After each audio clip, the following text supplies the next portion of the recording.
Take a look at what happened.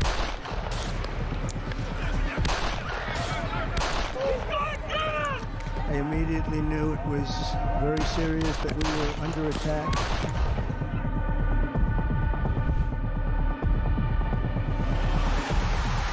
The time has come, and this surely is England's time. Williams, who scores, and Spain lead. Shot from distance is in. It is Cole Palmer. Low ball in or far ball, slides it in. An absolute killer of a goal. I agree with the protest, but I don't think the violence was anywhere near necessary. No, I mean, I don't think anyone, Nigel, would ever think that the violence was the answer at all.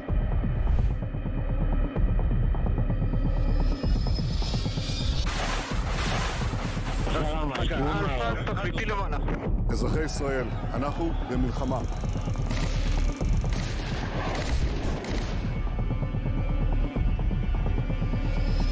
I probably took a bullet to the head because of the things that they say about me. If Donald Trump were president, Putin would be sitting in Kyiv right now. In Springfield, they're eating the dogs, the people that came in, they're eating the cats.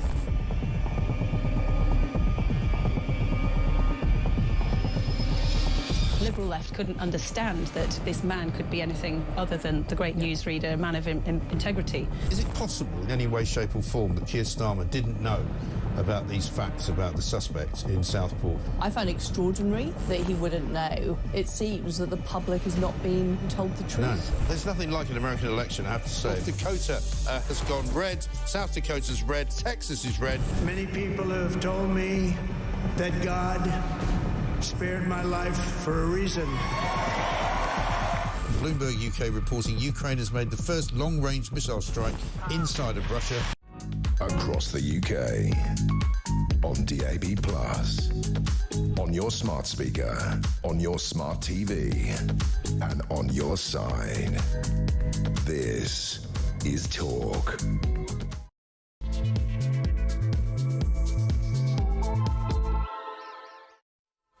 Very, very good morning to you. Welcome back to the show. I'm Julia Hartley-Brewer. This is Talk, the home of common sense. Yeah, I've still got the Julian Hartley-Brewer voice. Thank you very, very much to Peter Cardwell for stepping in a couple of days last week. And, of course, a brilliant, wonderful Cardwell. And, of course, Alex Phillips as well on Friday. But I am back in the hot seat and hopefully still not going to infect the wonderful Sam Armstrong, who's a Conservative commentator who joins us this morning. You're looking wary. He's already disinfected the seat that I was sitting in, the desk that I was sitting in a few moments ago. Yeah, well, after having got the 100-day cold from you just before Christmas, just having recovered, you're such a moaner. to come back into what is patient zero is a invidious moment. I mean, can you feel the love, people? Can you feel the love that's coming out? Anyway, I've not touched anybody. I've been very good. I'm coughing into my, doing the old elbow. But anyway, I am back, and it'd be great to hear from you today. I particularly want to hear from you today about what on earth is going on in the Reform Party, because we've got this talk about civil war, bitter recriminations going on, particularly between the party leader Nigel Farage and the chairman Zia Youssef, and the MP, now no longer a Reform MP, Rupert Lowe. To all intents and purposes, Reform are down to not just 4 but 3 MPs, really, given that one of their MPs, because of his past, has basically told, please just keep stum, don't say anything, just do your constituency work and say nothing else. But I want to know, is Reform UK facing a civil war as Nigel Farage battles with Rupert Lowe? Whose side are you on, and who's the real winner? Because it seems to me the Tories are the real winner there, are they not? Do tell us why you think what you think as well. I'd love to hear your thoughts. Give us a call, 0344 499 1000. You can text the word talk, then your message to 87222. Also, you can send us a message on X at talkTV. I have to say this bit. Calls are charged at the national rate. Text cost 1, standard network rate message. Also, going to be talking about the latest on Ukraine peace talks in Ukraine, starting today. Tomorrow, Zelensky is in Saudi Arabia today, although he's not going to be there to talk with the American representatives when they arrive tomorrow. But Donald Trump has said Ukraine may not survive and could cease to exist as a sovereign state as they continue to put up more pressure on Zelensky to give up territory seized by Russia. Interesting also to hear that one of Starmer's advisors, Jonathan Powell, is advising Zelensky's people on perhaps how to handle Donald Trump. Plus, we're going to be talking about the bid to cut Britain's benefits bill.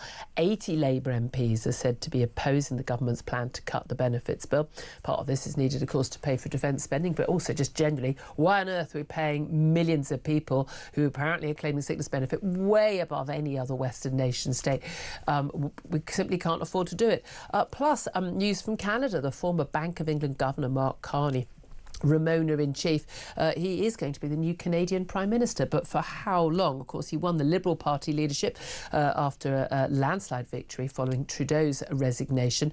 He vowed to push back against Donald Trump amid the US trade war and annexation threats of Canada being the US's 51st state. But will he be able to take on the rival Poilievre, who, I have to say otherwise, was hands down to win the next election? So all of that to talk about. Loads more coming up. As I said, love to hear from you on any of the topics we're talking about, but in particular about Reform UK and their infighting. 0344 499 1000 is the number to call. So let's come back to Sam Armstrong. Finish moaning about me. I suppose you're not moaning. As you look, you're a Conservative. You're not moaning at all about what's going on in Reform UK.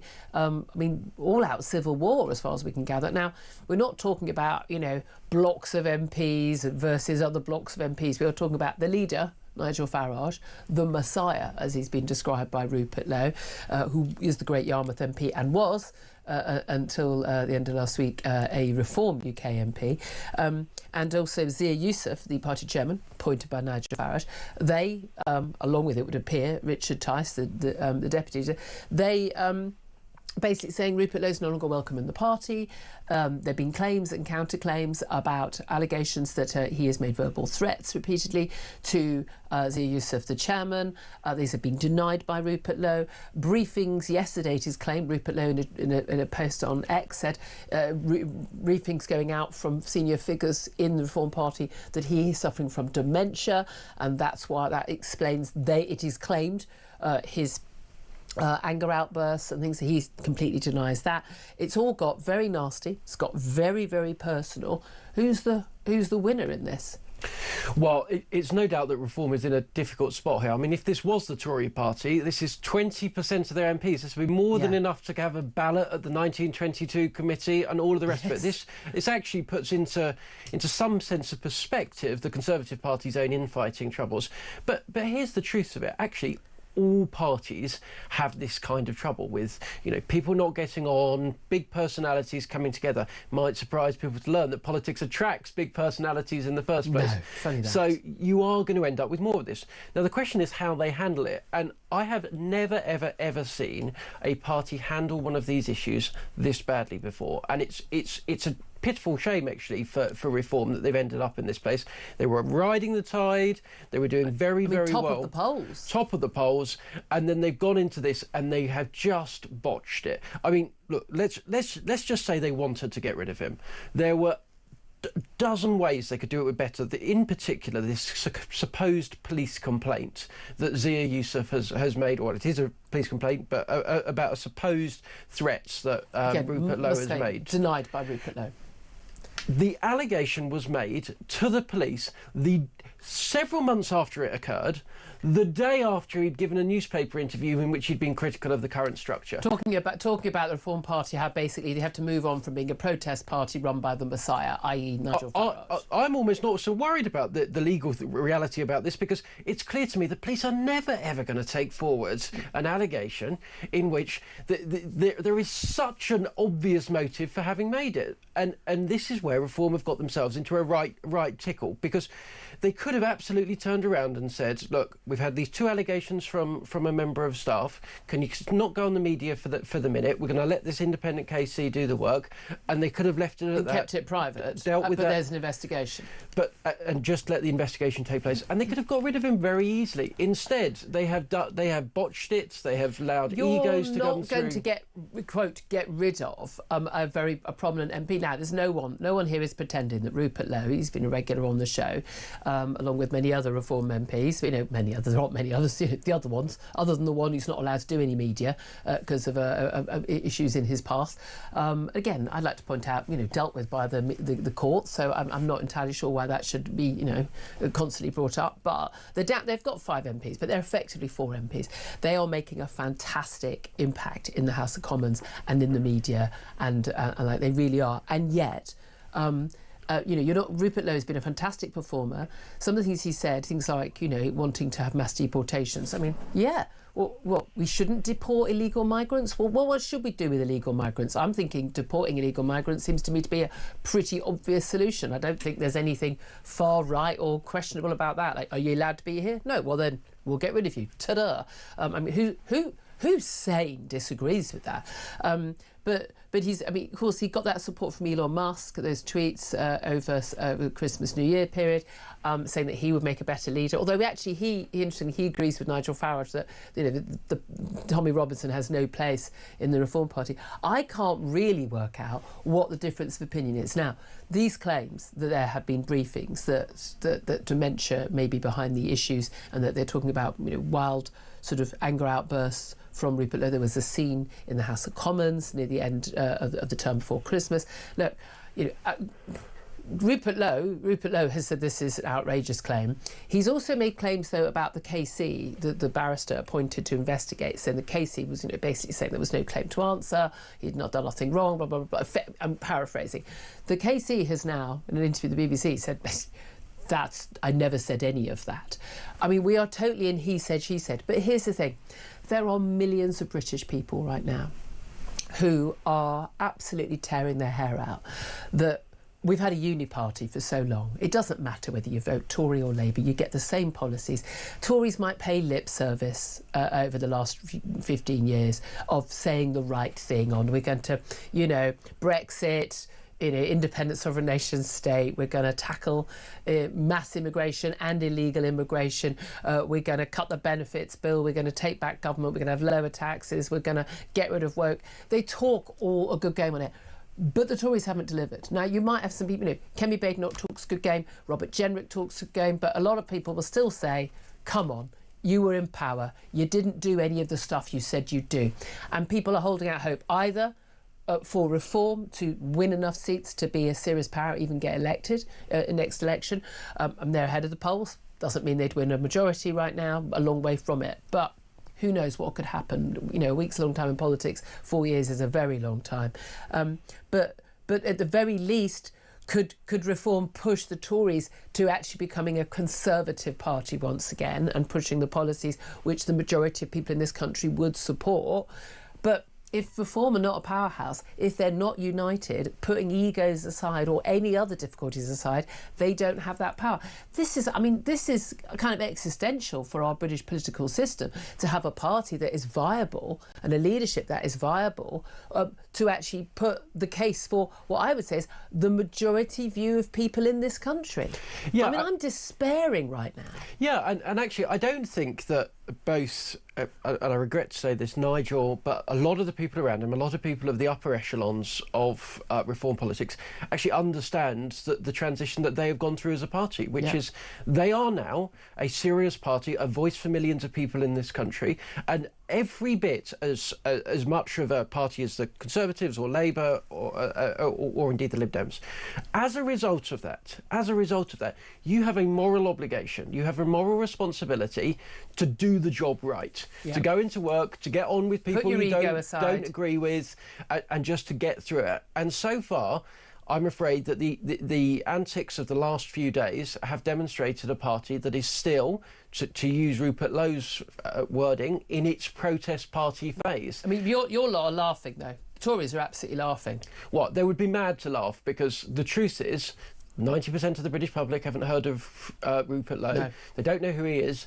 The circumstances that have driven people to reform haven't gone away, and there is nothing that the Tory party is currently doing that is going to bring them back en masse in the numbers it needs to. Well, it's just a sad day. That's the truth of it. It isn't good news for anybody. Very, very interesting, Nice. I'd love to hear your thoughts on this. 0344 499 1000 is the number to call. Lots of calls already coming in. Let's also talk about, I mean, again, this ties in. This is exactly the stuff. Again, Nigel Farage was way ahead of the game on lots of people on this one. A Hamas-supporting migrant who has called for the slaughter of all Jews. He says the quiet bit out loud as opposed to the being against Israel pretense. This is Abu Wadeh.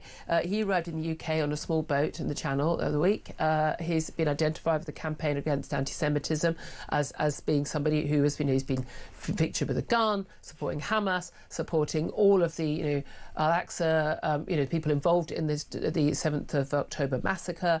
And he's in this country. Now, the authorities said they are dealing with it. Well, A, they didn't know it was him, is our guess, because why otherwise, being identified. There was pictures of him having coffee in some England, some village or town in England. We're told that they're dealing with it. Do you trust the authorities dealing with this? This guy cannot be on our streets. He is a terrorist-supporting, anti-Semitic, illegal migrant. He needs to be held in an asylum centre and then got rid of very, very quickly.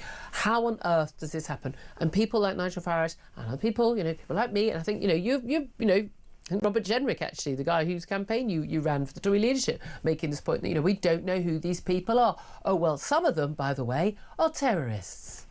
Julia, this country is a joke. It is a joke. There are terrorists around the world that hate us, that hate everything we stand for, that want to destroy this country and run it into the ground. But they are coming here en masse because they know that all you need to do is show up on a little rubber dinghy and you are welcomed into this country. You are handed a spot in a luxury hotel. You've got your meals paid for. You get a little credit card with your spending money on, and they are waltzing in here. We know that more than a dozen people have gone straight onto MI5's terror watch list.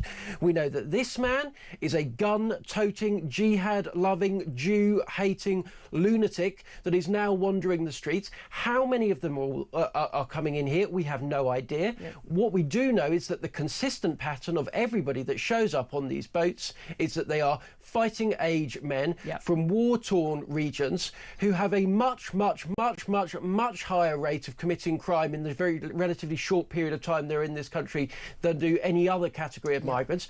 And the only consistent feature with people coming in here on the boats is that they have all broken this country's laws in order to get here. Yet not a single one of them gets sent to jail, which is where they should all be arriving. They should be going into jail, then going back home as soon as it needs to be. But again, how can someone be put on a watch list as opposed to, if you're having to watch them, they've come here illegally, ship them out. I mean, literally just ship them out. And again, this guy's from Gaza, and it's like, well, off you go, bye. I mean, I just find it utterly extraordinary. I really do. I mean, except I don't know why I'm surprised anymore. By the way, we had this protester on the Elizabeth Tower, the tower that houses Big Ben, over the weekend.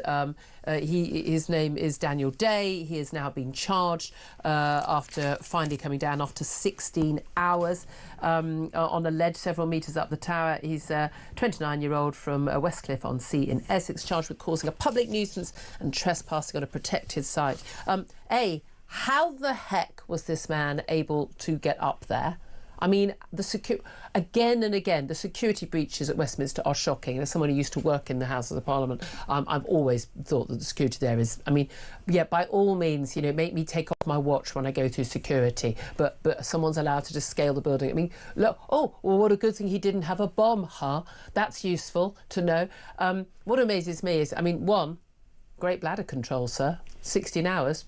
Middle-aged woman, couldn't manage that. But the fuss, the number of emergency services that were on that bridge and that were out there out west dealing with this man. I mean, seriously, mate, we would like you to come down. You don't want to come down. We're not allowed to go and get you because there's a risk to us and to you. Fine. Leave the guy up there. I mean, literally, just leave the guy up there, have a couple of coppers there ready for when he comes down. I don't know, you can put a mattress down if he wants to jump down and fall, I don't care. I just don't care about these people. We've got to stop giving these people the time of day.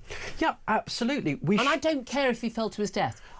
You take that, when you climb up that, I'm not saying we should push him down, I'm just saying, if you do that and you risk your own life, I'm not sure it's my problem. I'm not sure my taxes should pay for the emergency services to deal with your nonsense. Well, and it wasn't just that. We had to shut down the roads outside Parliament, which anyone who's driven around London will tell you is one of the busiest thoroughfares. Tours were cancelled of Parliament for security reasons. Yeah, lots of people, school groups and others, will have waited months to get that tour. It's an amazing tour, by the way. Yeah. People's lives disrupted, tourists' holidays ruined. This was a massive disruption, all caused by one person. And as you say, I don't understand for the life of me why you cannot send up there there seemed to be a fire engine there, why you can't send the police up there and said, look, we're going to pull you off in a minute. You can either choose to wear the harness or not. If you don't and we drop you, that's your fault. That's your responsibility. That would work for me. You're coming with us. You're going into the police cell. You've caused more than enough fuss here. But instead, we have to pander to these people. It's kind of government by the lowest common denominator for the lowest common denominator. By the way, no protests or demos about the people of Syria, the Alawite people being murdered. It's always just Palestinians. I can never work out what it is that people are so concerned about in just one part of the Middle East. Oh, if only there was a word for it. But there we are. Just finally, very briefly, Mark Carney is going to be the next Prime Minister of Canada. He has Justin Trudeau resigned, thank God. Bye-bye. Please leave the world stage. We just don't want to hear from you again, mate. But Mark Carney, the former Bank of England governor here, Mr. Pusher of, fear, ahead of if we voted leave. Completely wrong on, also he's pushed climate change. There's no fear that he does not peddle.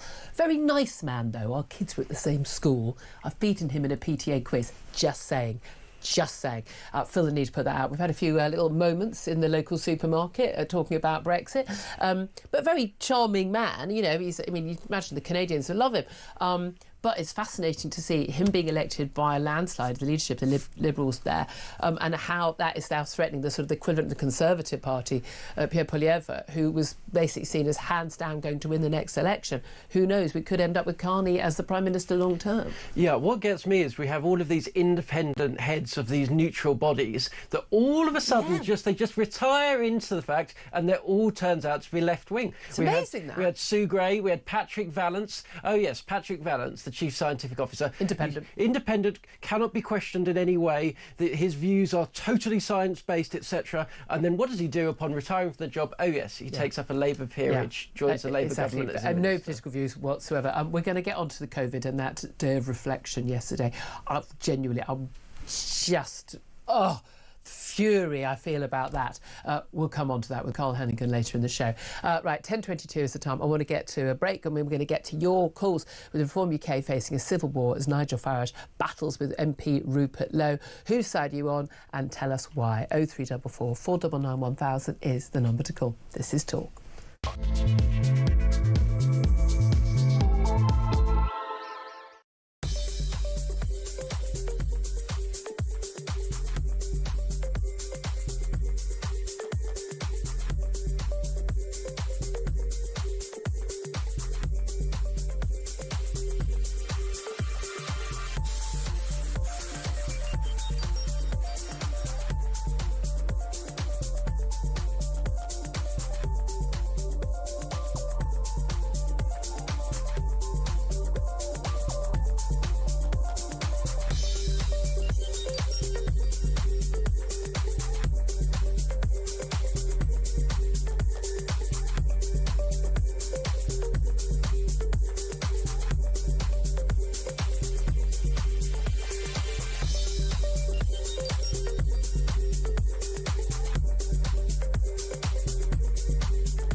What do we gain from having Ukraine in the middle of Europe occupied by Russia if that peace isn't... Well, it's not going to be... It won't be occupied by Russia because he's going to do the mineral deal. America will then have skin in the game. Ukraine will be full of Americans. Putin will never invade. And by the way, Putin is so depleted by this war that he thought he would win in 2 weeks that he won't have the ability to invade anywhere, I would suggest, for a decade.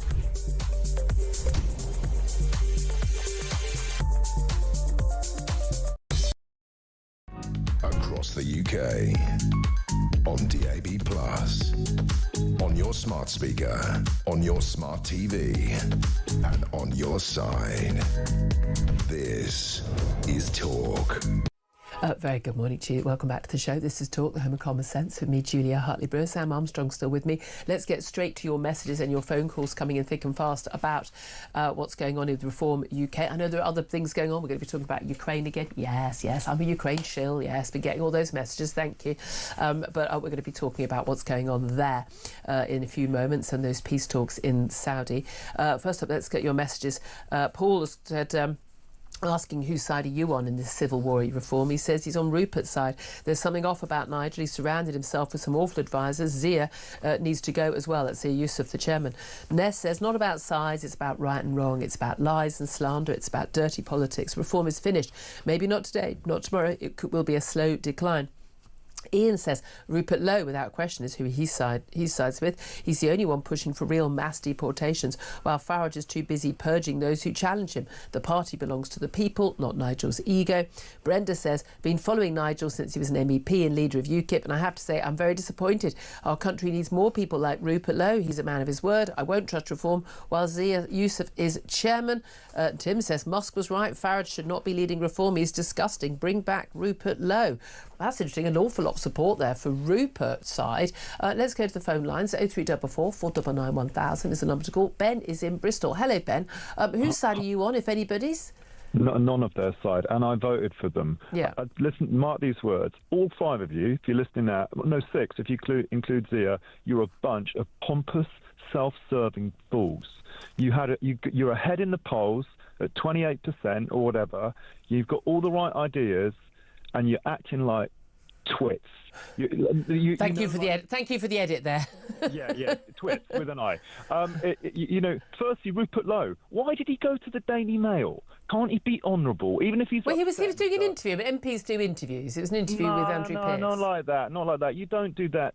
Can't they just be honourable and just sit on their hands a bit and be a bit more mature about it? But then Farage and his henchmen, they start suddenly flinging all these allegations and stuff like that, and as if the Reform voters don't see through this. There's coming out. If this was the Tories, Farage would be saying you're treating the voters like fools. Do you not? He would be saying exactly that. Do you not think you see through? I've met Nigel Farage, right? So I'll tell you quickly what happened. Yeah. I like the guy. I think he's a great guy, and I met him, and I was chatting with him. I was the only guy I chatted to him. This is when he was very unpopular, yeah. But midway through the conversation, some guy interrupted, had a big go at him. And I'm not, not a baby. I can get over this. But Farage just walked off without just saying cheerio to me. That says, and he was really friendly before he did that, yeah. But it just tells these guys they're not quite. They don't really know how to handle people. I mean, I've been with Nigel many times when he's had people having a go at him, and he's taken them on. But there are times you go, I can't be bothered with this. I've got other things to do. You could have said goodbye to me, Julia. Look, I'm a grown man. I can tell you, but a nice thing to say. Sorry, Ben, I've got to go, mate. But these people, they've got all the right political ideas, but they're all as bad. They're a bunch of what I said. And, okay, so you're saying they all need to behave now. If Nigel Farage and Richard Tyson and Yusuf are basically saying Rupert Lowe can't be in the party anymore, and Rupert Lowe is accusing them, there's always counter accusations of lying about him and blah blah blah, then there's no love lost. They're not going to be able to move on from this, are they? I hope so. I mean, nobody's bigger than Farage. He's the leader, and he will go on. And I still respect him, but we can gripe about him. But he's got to learn something from this, yeah? And so has Rupert Lowe. They've all got to learn to grow up, stop putting their careers in the country what matters. Look at the state of our country. We're in a terrible mess. And people had mist in their eyes when they saw reform coming forward. They thought, flipping heck, they're not perfect, but they're not like the two-party systems. They're not sold. Basically, you're saying, put your country first is basically what you're saying. Ben, thank Thank you very much indeed. Appreciate that. I'd like to point out, by the way, we did, of course, bid for all of the people involved in this to come on the show. We're going to be talking to Ben Habib later. He's a former deputy leader of Reform, and of course had his own battles with Nigel Farage. But of course we did bid for all of the Rupert Lowe, Nigel Farage, dear Yusuf, Rich Tice to come on the show. But all were remarkably busy today. Let's go to another phone line. Jamie is in Essex. Jamie, whose side are you on, if anyone's? Well, I tend to agree and concur a lot with what Ben's just said. Yeah. I've always been a huge admirer of Nigel Farage. There's no doubt of his influence in British politics. But, I mean, what we've seen is, Chairman Zia Youssef has said publicly he wants high-calibre, quality people to come along. But it seems every time they get these type of people, they've thrown under the bus. Now, if they want yes men, the old proverb said, yes man is your enemy, a friend will disagree with you, and it is any. I read the article that Rupert Lowe did, and it was very mild criticism, and and a lot of it I consider valid, and so what I've seen.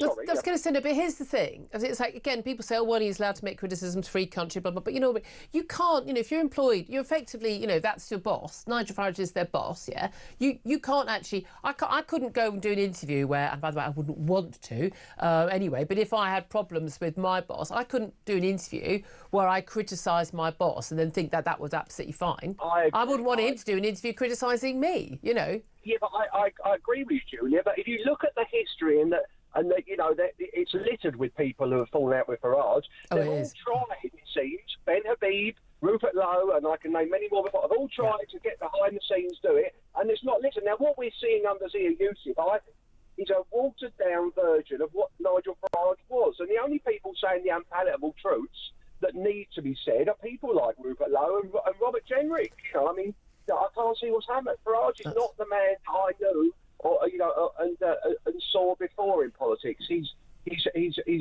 much more. He seems to be a shadow of what he used to be, and he's withdrawing on a lot of things that people supported him about. That's it. That's interesting. Well, hopefully we'll get Nigel on one day this week and talk to him about that. Thank you very much indeed for that call, Jamie. Do you see that, Sam Armstrong?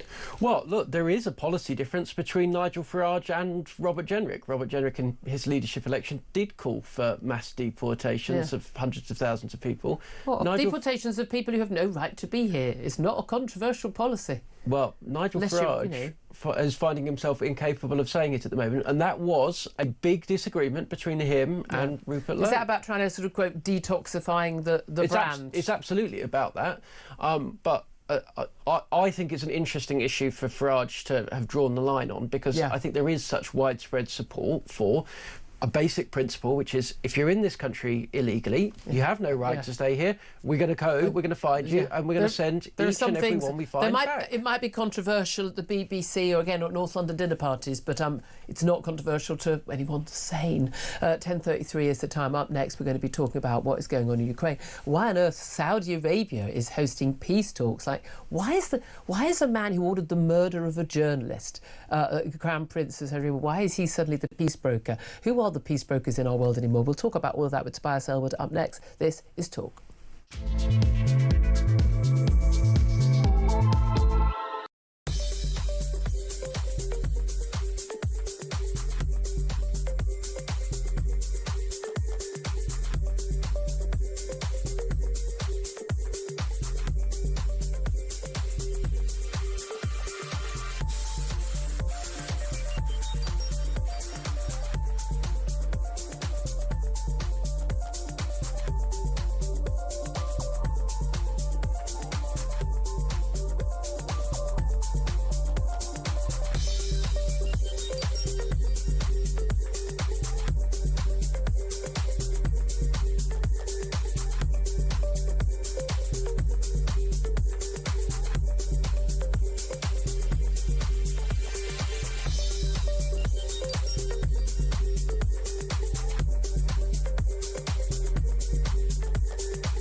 across the UK.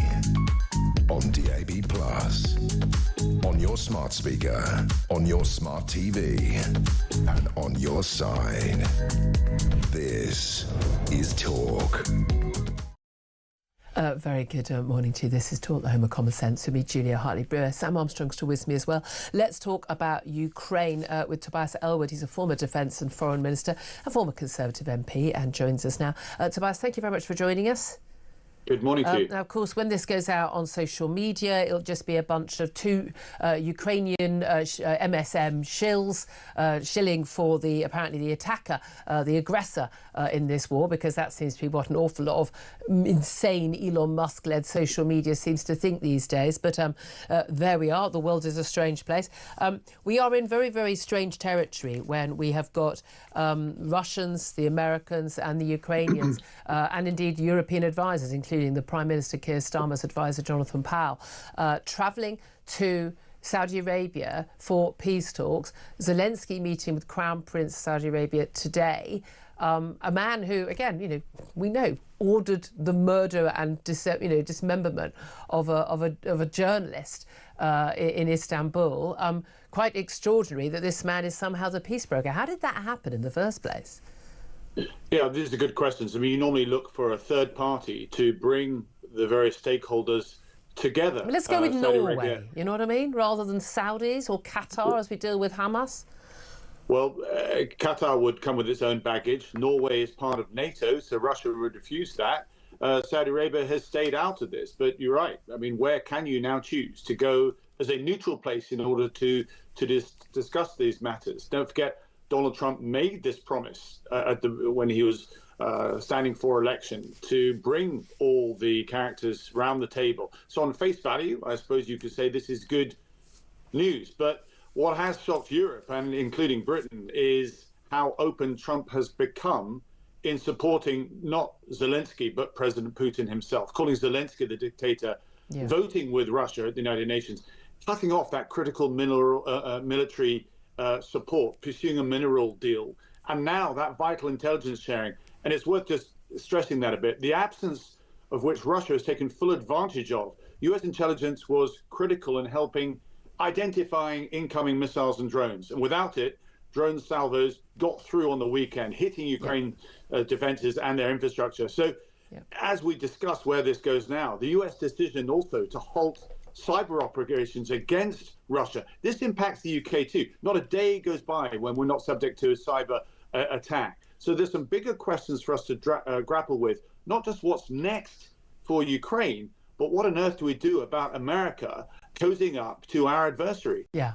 And this is the thing. I mean, it's fascinating. We understand that Starmer is looking at getting his sort of, the coalition of the willing to help with Ukraine, getting people, basically everything publicly agreed by the end of this week. We're still not sure, other than France, not quite sure who else we've got who are willing to offer troops for a peacekeeping. Again, we're not talking about British and French troops being sent to the front line of Ukraine. We're talking about peacekeeping troops after any ceasefire is agreed, if it is. But again, there's also some talk about Four Eyes intelligence sharing rather than the Five Eyes, which of course is basically the Anglosphere, Canada, Britain, America, New Zealand, Australia, and basically taking America out of it, having a subgroup effectively so they can share information, because concerned that actually they can't pass information to America because Donald Trump gets it, it'll end up in Russian hands. There is now serious concern about his relationship with Vladimir Putin, isn't there? Yeah, I mean, I don't know how many times you and I have discussed where Ukraine is going. I never imagined that we'd now be posing those very difficult questions.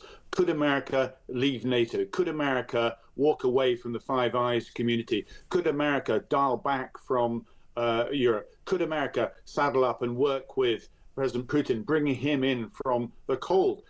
This is game-changing, and absolutely right. You mentioned, made a joke at the beginning about many of your viewers perhaps calling us the warmongers and so on. This is the reality check that we now face. A change in the way we've operated for the last 30 years. Something huge is happening in America, in America's approach, its relationship not only with the rest of the world, with Britain and Europe as well. And we have to figure that out. And at the same time, recognize that Putin will take full advantage of this.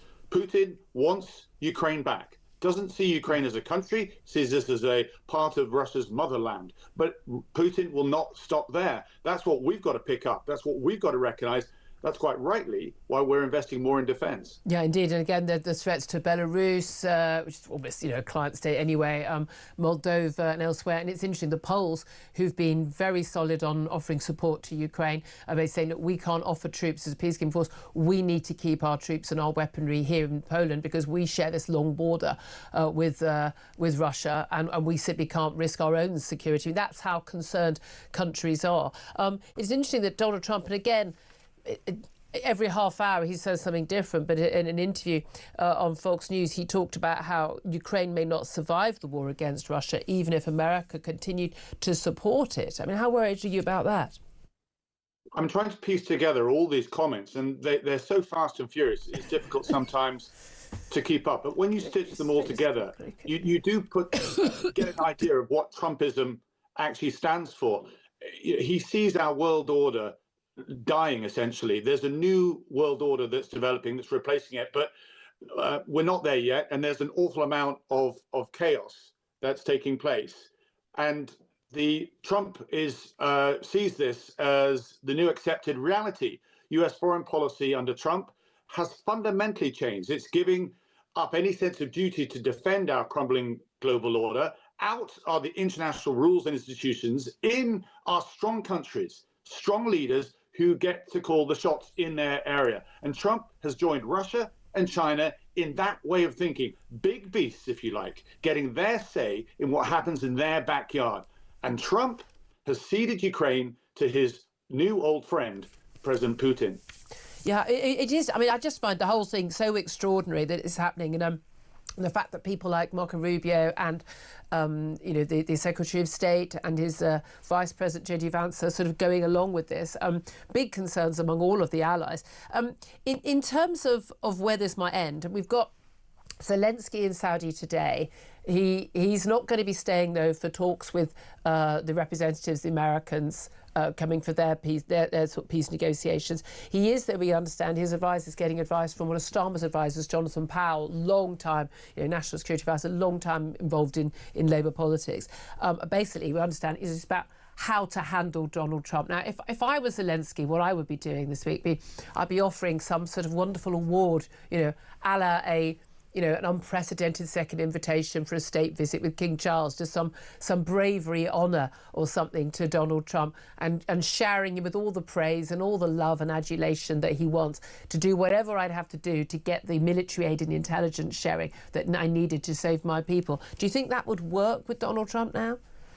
Well, what you're speaking about there, quite rightly, is what should actually happen. It's the consequence of if they don't happen, that we should be explaining to Donald Trump. The consequences of allowing Putin to rearm and regroup. The fact that President Putin wants to advance beyond Ukraine. Where does this take Europe? And if Europe is distracted by conflict, a wider conflict, particularly in the grey zone with Russia, we can't then work with America to deal with the wider 21st century challenge, this almighty clash that we're going to see, this geopolitical clash between America and China. I would stress that I can never imagine Ronald Reagan taking America down this road.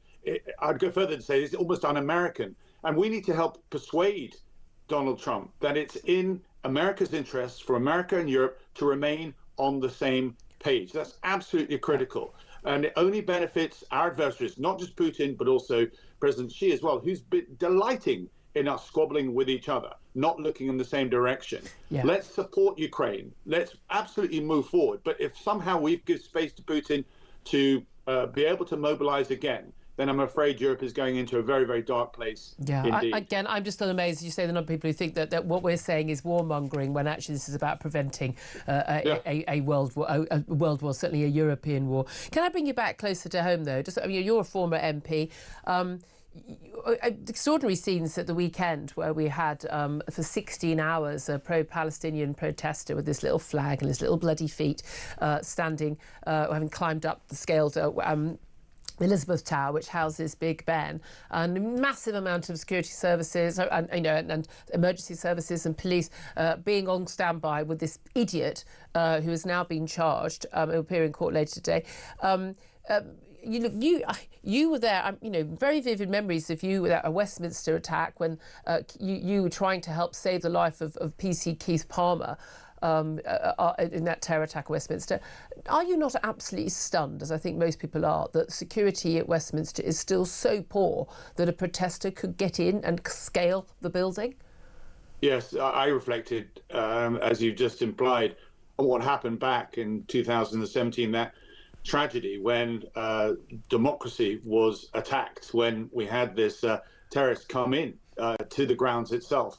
And we should put our hands up and say that defences there were appalling. Yep. Huge amounts of money have then been invested to try and upgrade the security there. And I was shocked to see that not only did somebody make it into the grounds, but they were then given the space and the ability to then scale a building. In this case, the Elizabeth Tower. That should never have happened. If anybody intruder gets in, that should be closed down straight away. It's difficult to see any other parliament in Europe or indeed anywhere else allowing this to happen, to unfold, to cause such disarray in the centre of London for so long. I mean, I'm sorry, but he should have been spotted straight away. And I'm so sorry, the moment he is spotted, stop, get down, or shot. End of. Nothing to discuss. There's various non-lethal ways that you can actually bring somebody down and immobilise them, and that should have happened instantaneously. He should have been picked up on CCTV, and then a quick reaction force moving in, surrounding him and putting Absolutely. him, just him away finally, and arresting him. A rather more serious security threat is this Hamas supporter, Abu Wadi. He apparently, another one of those channel boat migrants, of course, are all engineers and rocket scientists coming to save the day and fleeing death and destruction elsewhere. He has called for the slaughter of all Jews. He has praised Hamas and other terrorist organisations involved in the massacre in Israel on October the 7th. He arrived here in a small boat. He posted it happily on social media. As far as we know, still walking free. The authorities have been informed who this guy is. Again, what is going on here? What do you make of this? Well, the laws are very robust. I don't know how many times I've sat with the laws themselves are. It's whether we implement. I've sat in many, many debates where we've upgraded our terrorism laws, that if you incite violence, then you are subject to arrest. And that's what should happen. It's whether or not we have the political will to then step forward and make it happen. And that's what we require. There's some backbone to stand up to this. But I mean, this guy's posting on social media. I mean, look, can't they just look? Do we not have sort of facial recognition? We could see who this guy is and just go, OK, he's a terrorist. I mean, literally, just push the dinghy back into the sea, as far as I'm concerned. Well, I'm not sure that's the long-term solution, but we both agree that this person shouldn't be allowed to promote their violence and their philosophy on social media in this way. And you need rules, you need laws. If somebody stood up like that at Speaker's Corner, they would be arrested straight away. Why is it that they can get away with it on social media? That shouldn't happen. Absolutely. Tobias Elwood, thank you so much for joining. Former Defence and Foreign Minister, former Conservative MP. Brief response from Sam Armstrong on whichever story you want to cover. Well, it is a bit galling to hear former Conservative ministers coming on, I like Tobias, but coming on and saying, we have the laws that we need to deal with this, when time and time again the authorities in the border force do attempt to deport these people and they're blocked by human rights laws because of their children's preferences for chicken nuggets or the rest of it. We have a massive problem in this country, and I just don't think anybody, frankly, in leadership is serious enough about dealing with it. No. And the one party that sort of held out hope for doing it is not serious about leading itself. Ouch. At 10:49 is the time. Love to hear your thoughts on all of that. Give us a call, 0344 499 1000. What would you do about a Hamas-supporting migrant calling for the slaughter of all Jews arriving on a Channel migrant boat? I mean, let's just process him like he's a normal person we can have in the country, living freely, probably living in a hostel right now, probably not tagged, nothing at all. I mean, just extraordinary that these people are free to walk among us. Do give us your thoughts, 0344 499 1000. Your thoughts also on the civil war taking place in Reform UK. Whose side are you on? Is it Rupert Lowe's, Nigel Farage's? Give us a call on that. 0344 499 1000. Up next, we're going to talk about sacking useless civil servants and benefits cuts. This is Talk.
the realisation that people are too sick to work is in itself an issue, and it's a grave issue, and it's an issue for those that are sick, because I think it's difficult to get benefits in this country now. I really do. I think it is. I think it's easy to be signed. Once you're signed off, I think it's easy. Well, I don't know. I'm a freelancer. I've never even taken a day off sick. No, and of course. And I've got a heart condition that I'm going to have. Yeah. I've got aortic stenosis, so I need to go and get my aortic valve replaced again in the next few months. Across the UK, on DAB+, on your smart speaker, on your smart TV, and on your side. This is Talk. This is Talk, the home of common sense, with me, Julia Hartley-Brewer. 10:53 is the time.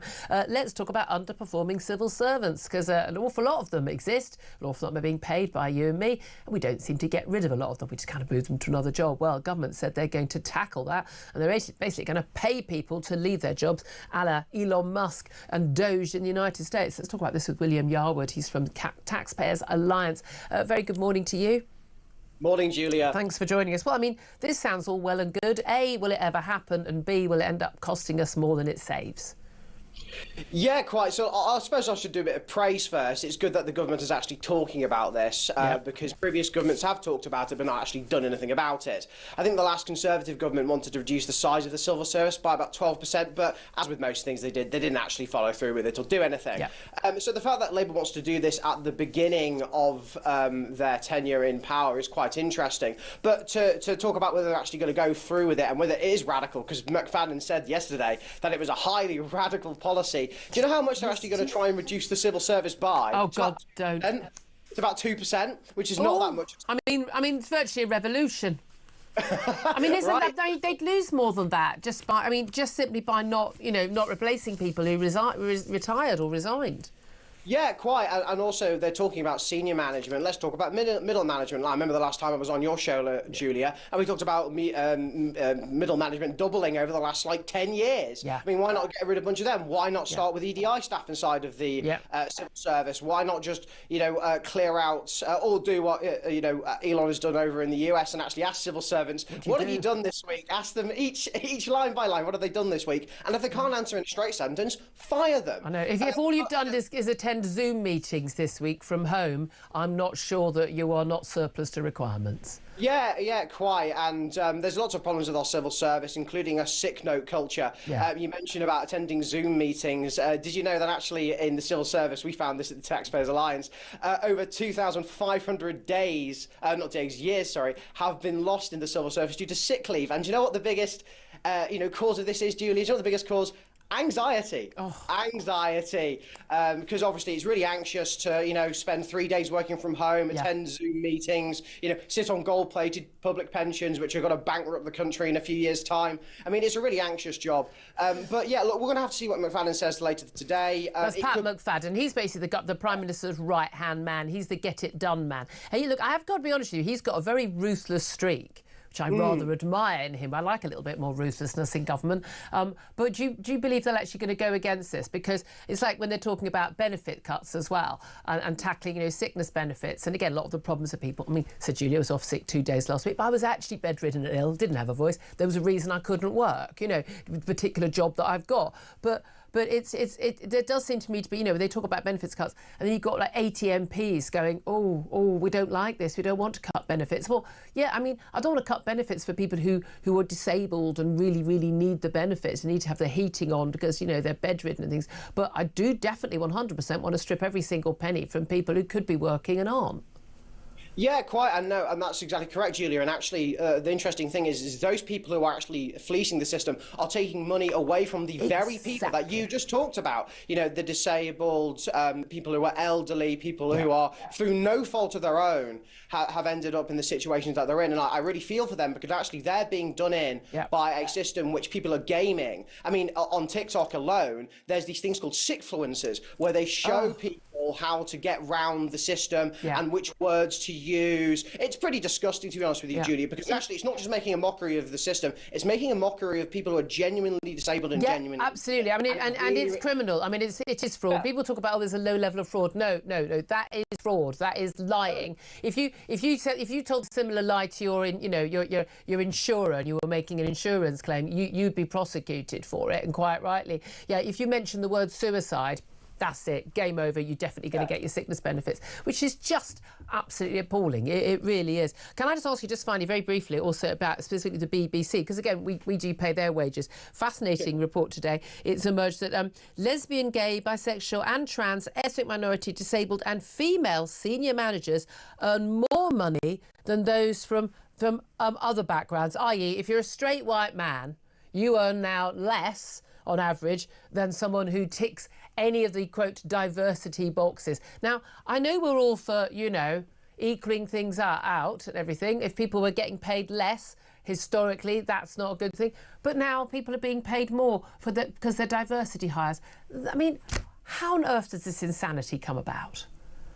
Well, it comes about because of how embedded EDI is in the BBC and across the public sector, Julia. And actually, what you've revealed there is actually showing what EDI is all about. It's not about actually equalising things or making things more diverse. It's actually just because of it's just to remove straight white men from positions of power or from certain positions and make sure they're paid less. Really, it's completely and utterly anti-meritocratic. And like you said, licence fee payers are paying for this. I mean, the BBC is a bit stretched for money at the moment. They're sending out record numbers of licence fee letters in order to get people to cough up, and even threatening to charge people who watch Sky or Netflix to pay their licence fee in order to try and plug their gaps. But quite frankly, the BBC is an absolute mess. The BBC licence fee needs to go, and every single EDI scheme inside the BBC needs to go also, because things should be rewarded on merit. Things should be rewarded on how good you are at the job, not if you're an ethnic minority or disabled. But also, even they've got quotas. I mean, again, I'd never want to get a job as a woman. The only category I fit is woman. I would never want to get a job because I fulfilled that quota. It's so offensive and demeaning, it really is. So appreciate you joining us at William Yarwood, fighting the good fight for the Taxpayers Alliance there. Sam Armstrong, I mean, all of this is utter madness. Do you have any belief at all that the BBC will tackle this, that the government is going to tackle what's going on in their ranks? Absolutely not. And this government thing, it just drives me insane, because it's like, oh, fantastic, we're going to take some really bold, decisive action. 2%. Yeah. 2%. Again, literally, that doesn't even touch the sides. Why is this even news? Why are we remarking on this? The business would cut pointing out that it's all pie in the sky. That's a polite way of putting it. So much more coming up. Do keep your calls coming in. This is Talk.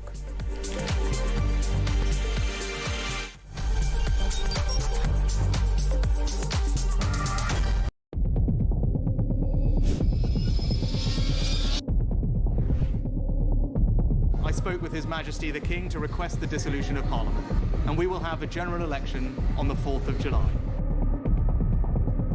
I have just returned from Buckingham Palace to form the next government of this great nation.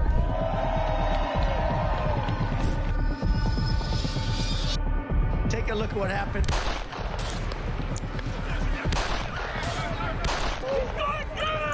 I immediately knew it was very serious, that we were under attack.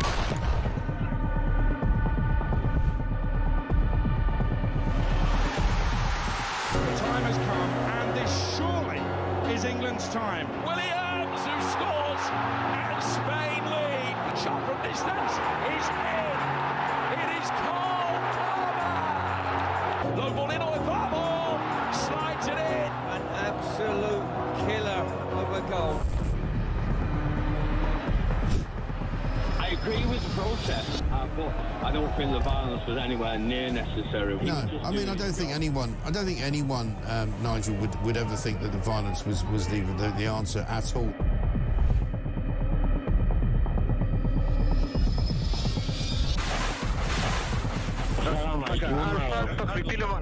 אזרחי ישראל, אנחנו במלחמה.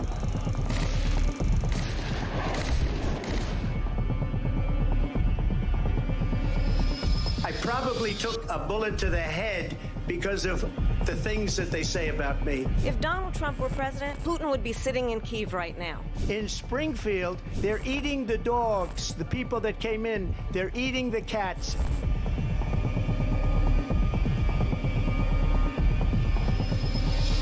Liberal liberal left couldn't understand that this man could be anything other than the great newsreader, a man of integrity. Is it possible in any way, shape or form that Keir Starmer didn't know about these facts about the suspect in Southport? I find it extraordinary that he wouldn't know. It seems that the public is not being told the truth. No. There's nothing like an American election, I have to say. North Dakota has gone red, South Dakota's red, Texas is red. Many people have told me that God spared my life for a reason.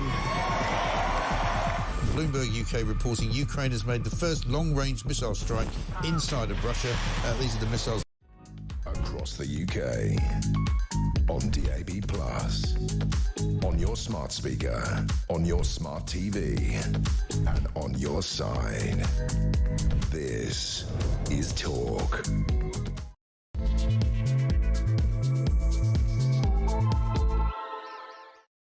Very good morning, welcome back to the show. This is Talk, the home of common sense and my gravelly voice. I'm Julia Hartley-Brewer. Thank you so much for your company, whether you're listening on DAB Plus radio or on your smart speaker, watching on YouTube or on your connected device. It is great to have your company. Great also to have I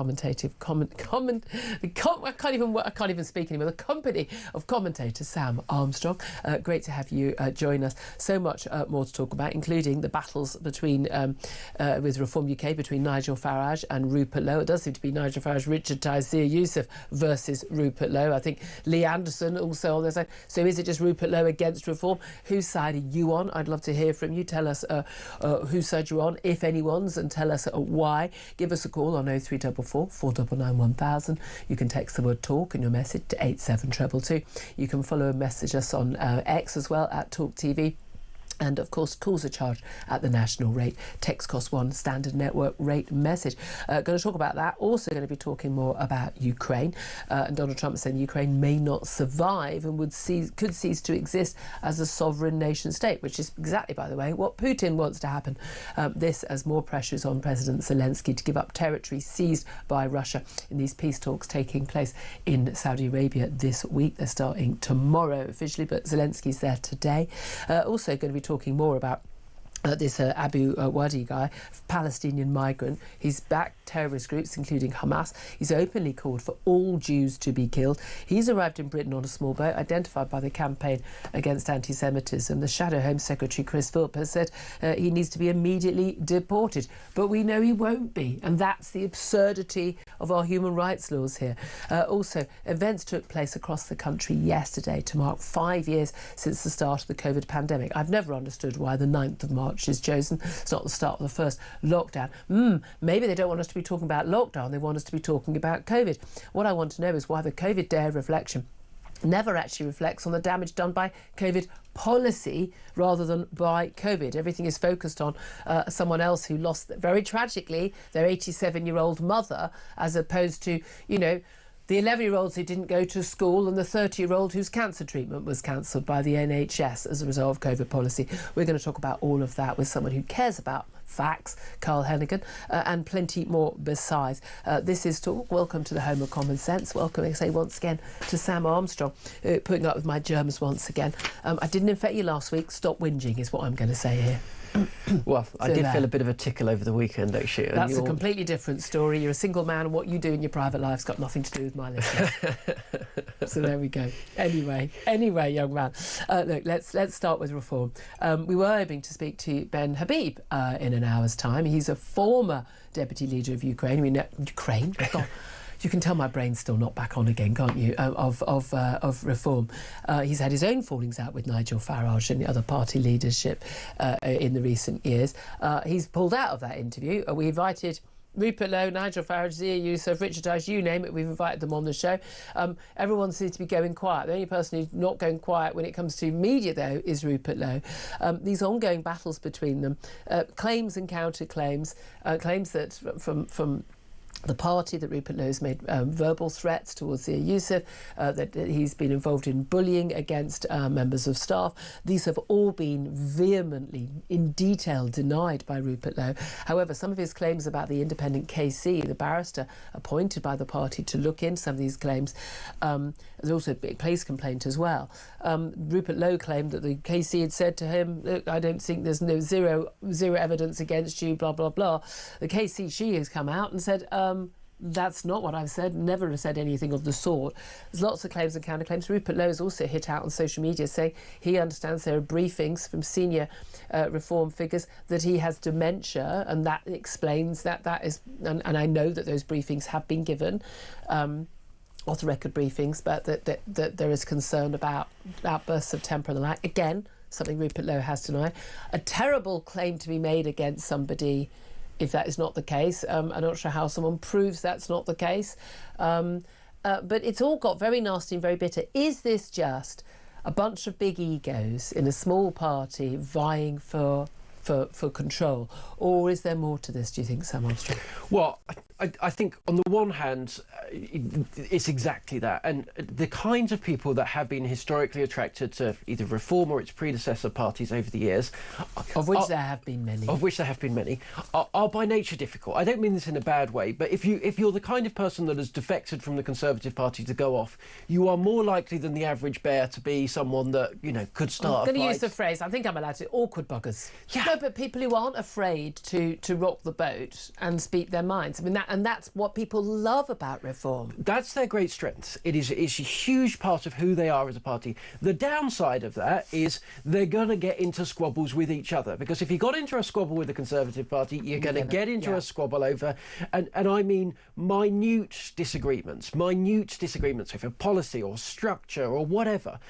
The problem Reform have got now is that this is all playing out in the public's face in a very, very unattractive manner, and it is going to carry on doing so, because Rupert Lowe is the single most vocal, visible figure that Farage has attempted to purge over the years. And look, there is a long history of people over the years that Farage has managed to have falling outs with. Rupert Lowe is highly intelligent. He's very good on the media. Very successful businessman. He's a successful businessman. He's got a huge Twitter following, and he is not going to go quietly. And that means that this is likely to continue over the coming days, and that is going to be damaging to Reform. If not in massive poll numbers, because I don't think it will colour the coverage and the tenor of how people see Reform in the run-up to the local elections, which is where they were really, really counting on having a breakthrough. And that's the priority. But here's the thing, you say that Rupert Lowe's a huge figure. Look, I mean, he's been on the show many times. I've got a huge amount of time and respect for him and agree with an awful lot of what he says. But again, he's got 320,000 Twitter followers, ex-followers. That's not huge. That's not... His name recognition is nothing close to Nigel Farage. Is there an issue where Nigel Farage is both, the best thing, the biggest thing, the winning formula for Reform, but he's also the thing that is also the problem to a certain extent because of the ego. And yet, it's because of his ego that he's been able to achieve what he's achieved. If you didn't have... Here's the thing, ego is bad if you don't have anything to back it up with. He's got the votes of millions of Britons to back up everything that he's done, whether it was campaigning to leave the EU. He's the most successful, most influential politician of his generation, of my lifetime. And that is a simple fact. But it's a little bit like a start-up business, Reform, right? It's been phenomenally successful. It's come out of nowhere, and it's been successful because of the founder, because of who he is, because of what he's got. But it's now coming to the point where it's having to list on the stock market, and there's board... OK, so who's the alternative leader? Who is the alternative leader? There is absolutely... Because we know the bump in the polls that happened last summer. There is nobody other than Nigel Farage that can lead that party. But Nigel now needs to get serious. He needs to grow up a bit. He needs to realise that, he's just been promoted. Welcome to the Premier League. And as a result, you need to bring in support services, serious But isn't that what he's done with the use of bringing in a business person? I regret to say that I have spent a lot of time in politics. I know what works in politics. I know what doesn't work in politics. Zia Youssef is the wrong man to be chairing Reform. Why do you think that? I think that he is coming in with quite a hard-headed approach from business. Isn't that what people want? Get yourself organised, proper vetting, get funding, get local organisations, people on the ground doing the leafleting. I'm sure that in many respects it is good and it is positive. What he's clearly not adept at is bringing everyone together. We've heard falling out after falling out over the last year has one consistent name, that is Zia Yusuf. Lots of people that have been involved for a very long time have fallen out because of him. But are they falling out with him because he's trying to get people to be more professional? And you know what? No, you can't just put on social media any random thought, or you've got to actually start being a professional party. But Julia, here's the difference. I'm just playing here's devil's the difference advocate between business and politics, right? If you're in a business and you've got a member of staff that's good, causing trouble, but good, you can get rid of them. It's not going to cause any problem. You can't do that in politics because you're going to have Rupert Lowe now hanging around for the next 4 years. Because he's still an MP. Like a bad smell, unless they do come to some kind of arrangement in which they can bring everyone back together. I've certainly been told that there's no route back for him. That does seem to be the case. Well, we're going to talk about this with other guests coming up. But I'd love to hear your thoughts on this. I mean, I'm tearing my hair out because I actually like and admire all of the people involved, and whether you vote Reform or don't vote Reform. I think, certainly for our audience, you understand like how vital Reform has been, how vital Nigel Farage has been, and the other people of the party for like keeping some sanity alive in terms of policies, and dismissed as far right and extreme when actually talking about policies which would have been considered completely normal 10 years ago. I mean, and again, policies, I think, that your man Robert Jenrick in the Tory party was pushing when he was running for the leadership. Apologies, the coughing, but can I also just bring to you, in the last hour, we found out the Home Secretary, Yvette Cooper, she's rejected calls from the family of the murdered Tory MP, Sir David Amess, for a public inquiry into his killing. Apologies. I do apologise for the sound effects, everyone. Basically, in a letter to his widow, Lady Amess, and daughter, Katie Amess, she said that it was hard to see how an inquiry would be able to go beyond the trial of his killer, terrorist Ali Harbi Ali, and a recently republished Prevent review.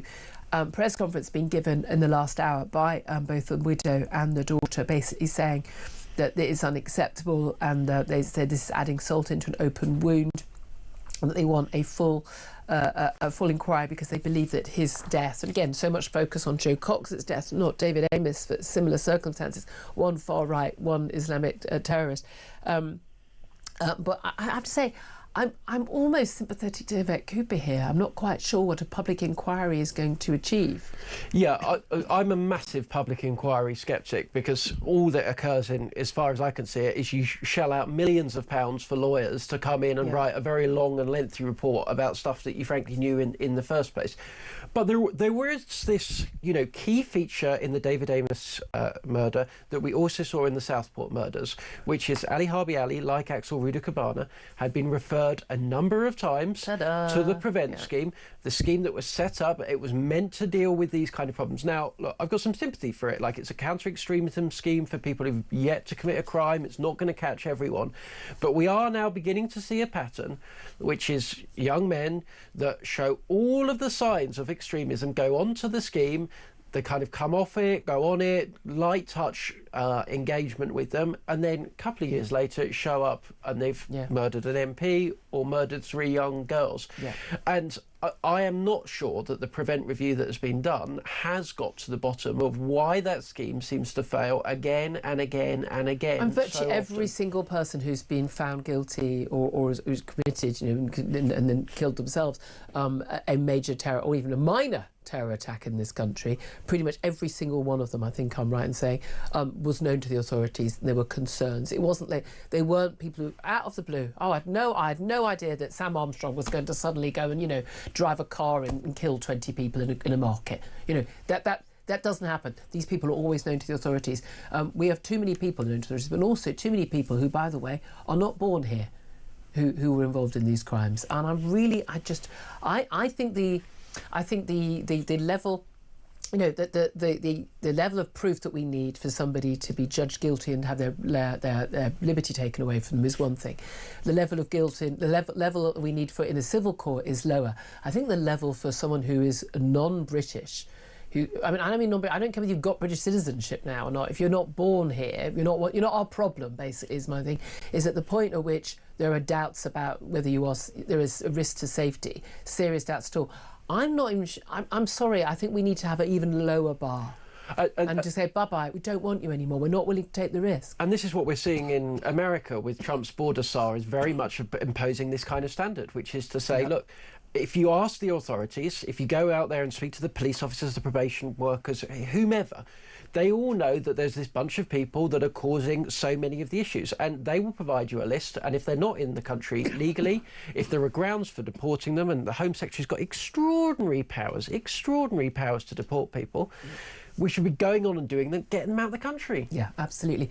I want to get to Ukraine again, but I'm going to have to I'm going to keep coughing, so I'm going to go to a break instead. Apologies for that, everyone. Give us a call, though, 0344 499 1000, particularly about reform or any of the topics we are talking about. Lots more coming up. This is Talk.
What are you hearing on the streets? Well, what I'm hearing is that, you know, the public support for Netanyahu is very, very low. It's fading away. You know, at the same time, when you ask people, well, who would you prefer? The problem is that there's no obvious replacement. So whilst his ratings, if you like, are at an all-time low, nor is there an immediate solution for that.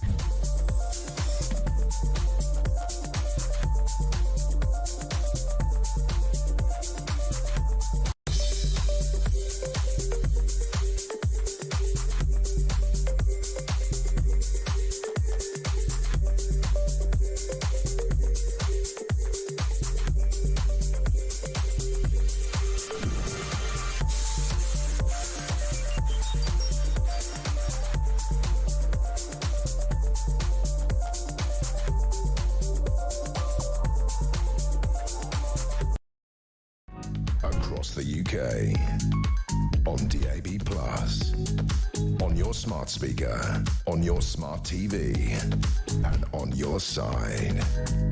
This is Talk. Right, finished coughing. 11:20 is the time. I'm Julia Hartley-Brewer. This is Talk, the home of common sense. Sam Armstrong is still with me. I want to talk about Ukraine before we get to calls. Talked a little bit earlier with Tobias Elwood, who, again, I'm always fascinated at the difference between what we hear on the phone lines here and what we get on X, in particular, on social media. It's like, oh, you know, you're shilling for Ukraine.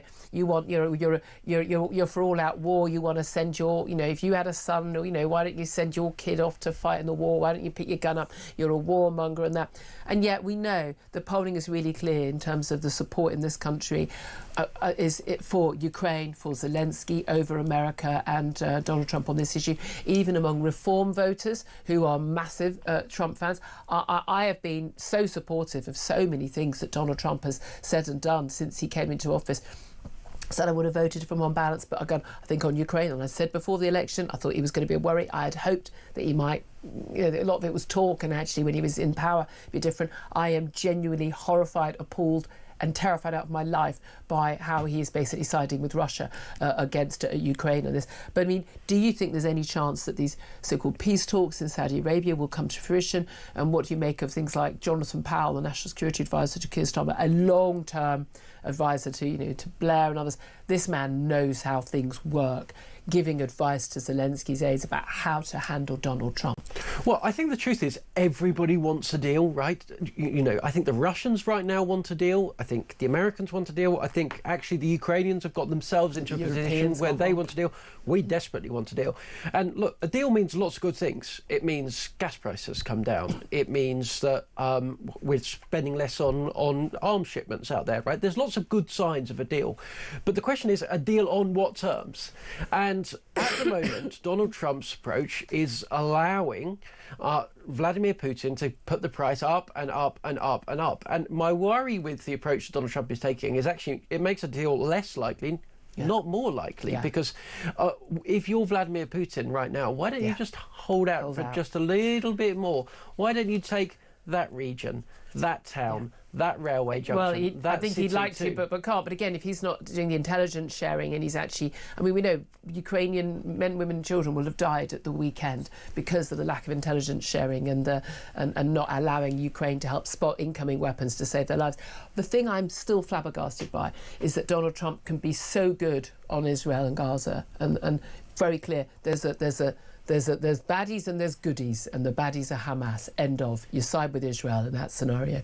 And yet, at the same time, basically say, oh, it's an either-or for Russia and Ukraine. I mean, it's so clear-cut, it's embarrassing, and he's taken the wrong side. And he has taken Putin's side. There's no doubt at all in my mind. Yeah, I find it bizarre that people on my side of the politics hold some kind of sympathy or even a claim for Putin. They say, oh, well, he's trustworthy. He's the leadership of a Christian country and all the rest of it, right? This is someone that has ripped off his entire country, has got rich on the back of it. He's the richest man in the world, it's estimated. By some margin, right? He has then gone around and, having defrauded his entire country out of all the wealth that it had, he's caused constant antics around around the region around him, in which he's consistently taken the side of the bad guy. He murders any opponent. He murders opponents. Proper dictator. And, you know, in places like Iraq and Afghanistan was at times aiding our enemies.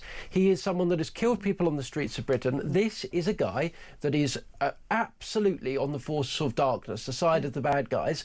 And it is puzzling to me how people can't see that about him. Yeah. I just find it utterly bizarre. And you don't have to think that Zelensky's an angel. No. Or that Ukraine is a wonderful, perfect country. You know, like Ukraine is Sweden or Norway or something. No, you don't have to think any of that. Again, I've never seen any battle that is more sort of clear-cut than this, and I find it mind-blowing. Love to hear your thoughts on this. Do get in touch. Call me a warmonger. I don't care. Give us a call. 0344 499 1000 is the number to call. Lots of messages coming in about reform. Fascinating, actually, to hear your views on this. Danny says, I think both sides need to calm down. Reform can only win with both Rupert and Nigel. Cool heads, please. That's what's needed. I think a lot of people who agree with you there, Danny. Nick says, as long as there's somebody to vote for apart from Labour and the Conservative Party that will actually stop the insane immigration, I don't care. Dee Dee says, always been a Farage supporter, but I'm siding with Rupert. He listens to the public, shares our concerns, is a genuine patriot, and I trust him to deliver for our country. Lost a lot of faith in Farage over this. Rachel says, Zia Youssef, he's the chairman, is the problem. Get him out. It's funny how Reform has been doing so well. Then this happens. I smell a rat. Tara says, I back Nigel and people should remain loyal to him. No Nigel, no Brexit, no Nigel, no Reform. He's well known, so we'll bring a lot more support to the party. I mean, exactly, that's the key thing there. 11:25, let's go to the phone lines. 0344 499 1000 is the number to call. And David is in Gloucester. Hello, David. Hello, Julia. How are we? Very well. What do you want to say, my love? Well, it's a little bit this with Nigel. You know, he's obviously a very, very fantastic politician. Nobody can take that away from him, you know. But, and I'm nearly going to say this, that I'm nearly glad that we found out how thin-skinned he is. If he can't deal with this, you know, how's he going to deal with, you know, if he ever did become Prime Minister, how the hell would he deal with other people? You know, I mean, he's just been going on about Ukraine and everything. He's going to need some very, very thick, you're going to have to be very, very thick hinds. What thick? Well, no, but he is. I mean, the man has been abused and called, fascist, racist, bigot, xenophobe, you name it, every name under the sun for years. I mean, the claim from the main rump of the party leadership is that, I mean, we're told, that there's briefings about they're concerned about Rupert Lowe's behaviour. They believe that Rupert Lowe has hit back at this, saying he's heard that the only reason we can speak about it really is that he's heard that there are these claims that he has dementia, which he has denied. And again, it's an extraordinary claim to make without any proof. That's certainly for sure. But if there is genuine concern about Rupert Lowe's behaviour, they say anger outbursts, they claim there have been threats of violence, all denied by Rupert Lowe. I do need to stress that. Look, we weren't there, we don't know, I believe in innocence till proven guilty, etc., etc. Then would you not have to act if any of that is what they believe to be true? Well, there was a chap on this morning, I can't remember his name, but he's an ex-Nigel Farage... Gawain Towler. That was the chap, and he was on with Mike this morning, and he basically said the argument wasn't with Rupert. Yeah. He said it's with some of his stuff. Well, hang on a minute, then there's something we're not being told. And if this is an establishment, and I do wonder whether this is an establishment stitch-up, maybe, who's to know, because the establishment do not want reform, we all know that, but, I think we need to be told, but reform need to have stayed in their box for time, to have come out with that statement. I was on the way out on Friday, and I just heard Kevin Sullivan's own show, and he said, they've made this statement about what was being said, and I'm like, what? Their argument is if we'd kept it quiet, everyone would have come out, and then everybody would have criticised them for that. I mean, I'm wondering whether it ever needed to be made public, if it could have been dealt with privately. And again, it's effectively an HR issue, isn't it? Until you make a complaint to the police. Well, that's what I think. I just think it's a bit, it was a bit OTT, too blooming quick. Why didn't they keep still over the weekend, get all round the table this morning, if that's what's required, and have a good old chat about it, and sort out their problems, then make a statement if that's what's required. Yeah. But wait, that's my point. Yeah, but again, that's the thing, we don't know, is it? Because Rupert Lowe keeps putting out statements saying he's appealed again and again and again to have meetings, and I'm hearing from the other side, they've appealed again and again. I mean, again, frankly, if it was up to me, I'd get them both in the room and bang everyone's heads together, but there we are. Really good call. Thank you, David. Appreciate that. Kevin's also on the line. He's in North Yorkshire. Hello, Kevin. Hello, good morning, Julia. Good morning. I just wanted to say on the same issue, really. I mean, if you look at it logically, I can't understand why Rupert Lowe's thrown a grenade into the room, to be quite honest. At the end of the day, like you say, it should have all been done behind the scenes. And the problem being is if Rupert Lowe is making a play for leadership, it would seem logical because there's nobody else. There's out of the rest... Richard Tice has held the party but has not led it effectively as Nigel. The other two we hardly know, so they couldn't lead the party, and therefore Rupert Lowe would have been the only... Well, there's Lee Anderson, isn't there? I mean, the other option. But that's the thing, there does seem to be some sort of infighting, some egos. But at the end of the day, we've got millions of voters, not just the Reform voters from last July, but potential voters now, according to the polls, who are basically looking for an alternative. I mean, you've got to put... At this point, you've got to put the voters first above any personal ego, haven't you? I can't understand why voters just cannot see that what they need to do is we're talking about saving a nation. We're not talking about party politics. We're all about saving a nation. This party is the only hope for millions of people to get this country back on its track. Yeah. So people talking about, I'm not going to vote for reform. What mentality does that? I just can't get my head around that at all. Yeah. There are issues. The man's got issues. He's thrown a grenade in the room, and I like him. I mean, I love what he says. But why do this? I just cannot comprehend why he's done it. Ben Habib left under a cloud, but it was nothing like this. Yeah. And he even then said, keep voting reform. It's something that we've fallen out about, and we've gone our separate ways.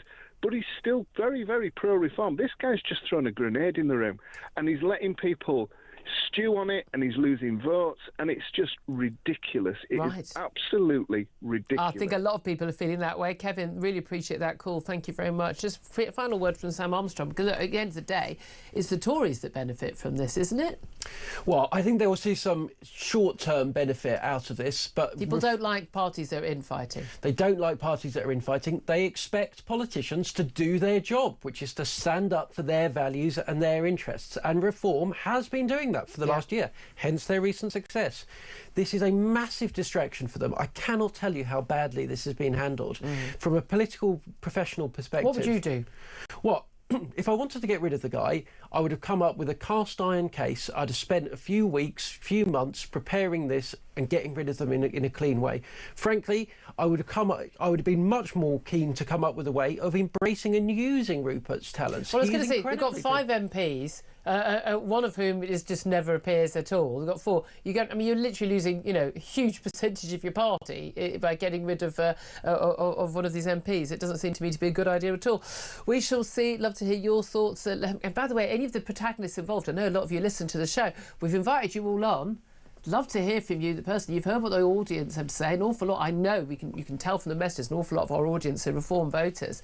I'd love to. I'm sure they'd love to, as much as I would, to hear from you, actually from the horse's mouth. Give us a call. 0344 499 1000 is the number to call. 11:32 is the time. Up next, going to talk to the brilliant Andrew Fox about what on earth is going on with a Hamas-supporting migrant calling for the slaughter of all Jews arriving here in the UK on a Channel boat. Not quite sure where he is, because that's just fine, isn't it? That's up next. This is Talk.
Across the UK, on DAB+, on your smart speaker, on your smart TV, and on your side. This is Talk. A very, very good morning to you. This is Talk, the home of common sense, with me, Julia Hartley-Brewer. Sam Armstrong also still with me. Let's turn our attention to the just tiny, small matter. No biggie, but just, Hamas-supporting migrant coming to this country who's openly, happily called for the slaughter of all Jews, arriving here on a small boat, celebrating, posting it on Facebook. Not even ashamed. Totally open. Oh, here's a picture of me with an automatic weapon. Oh, absolutely fine. This man whose name's Abu Wadeh, arriving in this country, identified by the Campaign Against Anti-Semitism. Apparently, the authorities are now, looking into this. But, I mean, this man was basically loose on our streets just within days of arriving, we believe, last week on a Channel boat, and with his video that he himself posted of the Royal Navy vessel coming to rescue his sinking dinghy, hopeless dinghy. Basically, no shame, no fear, no concern whatsoever that he'd be have any trouble staying in this country, despite his support for Hamas and others. So let's talk about this with Andrew Fawkes. He's a defence expert and a research fellow at the Henry Jackson Society. Good morning to you, Andrew. Hi, Julia. I have to say, it's the complete and utter sort of blatant disregard for any concern that I might want to keep being a Hamas sympathiser quiet. Support for Al-Aqsa, another organisation, a terrorist organisation involved in the Hamas attack on October the 7th. This guy, no fears whatsoever, and he's probably quite justified in that, isn't he? Well, there are 1.2 million undocumented illegal immigrants living in the UK, but I think this is probably one of the most egregious examples of what are security threats. Successive governments' failures to get a grip of cross-channel crossings is going to cause to the UK. Yeah. The fact that this guy had millions of followers on social media, that he announced his journey from Gaza all the way through Europe, all the way through to Calais. He's posing in Paris, he's posing in Brussels, it's openly mocking the flawed border system that we have, and the fact that he's now running around the UK with no real ability to trace him or where he is, it's deeply alarming. And, doubly so for the UK's Jewish community, having someone who's just arrived here that says he wants to kill all Jews. It's an absolute failure in the social contract, quite frankly. But again, it's interesting that the Campaign Against Anti-Semitism, it went on the front page of the Mail on Sunday yesterday, but the Campaign Against Anti-Semitism had identified him a few days earlier. They were putting out messages saying, we've identified this person, we're concerned about this person, we need action. We're told, there are a number of people who've arrived on boats or on an MI5 watch list. But again, I think most of us are just utterly flabbergasted. So someone who arrives here illegally on a watch list, there's concern about their links with terror organisations, and we're all just supposed to go, oh, that's fine. I just hope they're not living in a hostel at the end of my road. Yeah, and the fact that he wasn't arrested the second he arrived in the UK is frankly staggering. It was telegraphed so clearly that he was coming. Well, that's like, I would really hope, given how much the government monitors, ordinary law-abiding citizens' online messages, certainly including mine during lockdown, and we'll come to that a little bit later in the hour, that they're not looking at these people. I mean, they've got, this guy arrives, fingerprinting, facial recognition. If the Campaign Against Anti-Semitism can do it, I'd like to think that our security authorities would have done it. And you don't release anybody until you are damn sure that they're not on a watch list somewhere or should be on a watch list.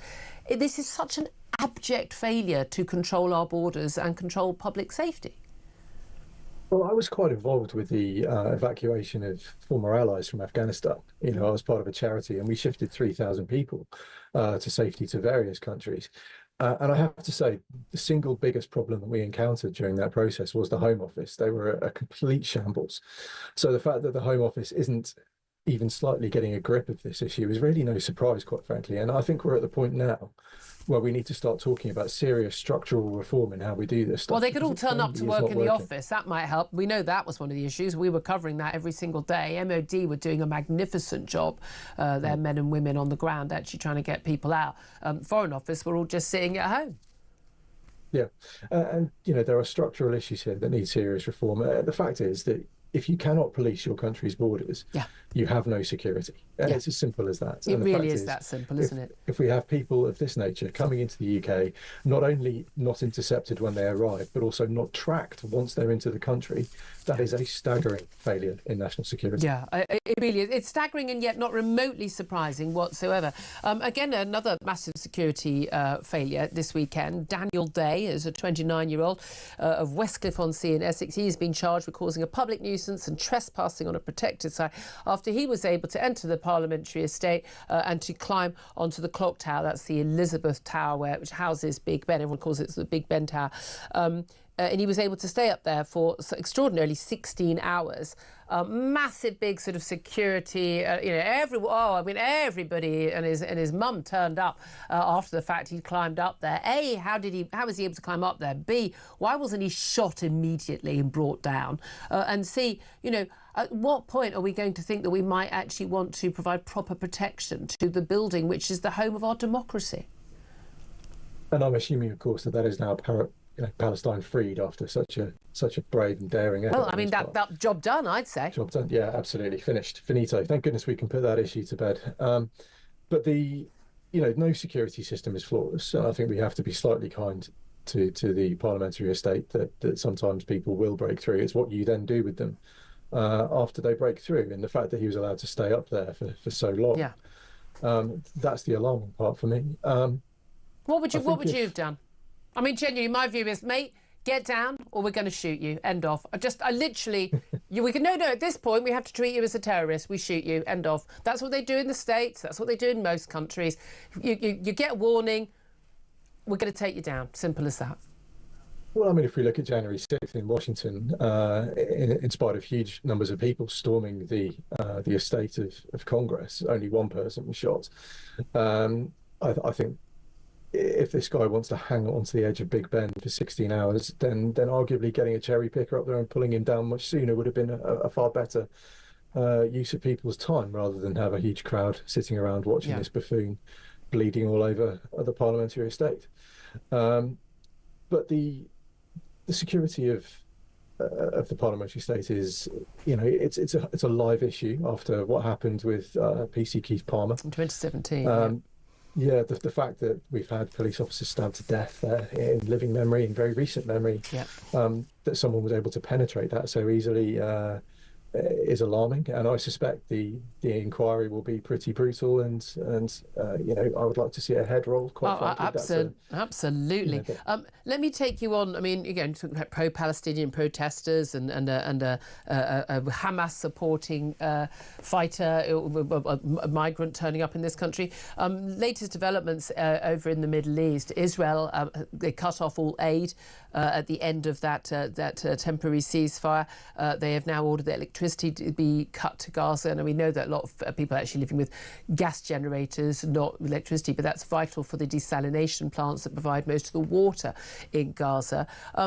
This is all with a bid to. This is not about punishing the civilians in Gaza. This is about a message to Hamas. They want their hostages home, in particular the 22 plus hostages still believed to be alive, held in tunnels in Hamas, and obviously big concerns about their health, given the state of some of the hostages that have been released recently, almost starved to death.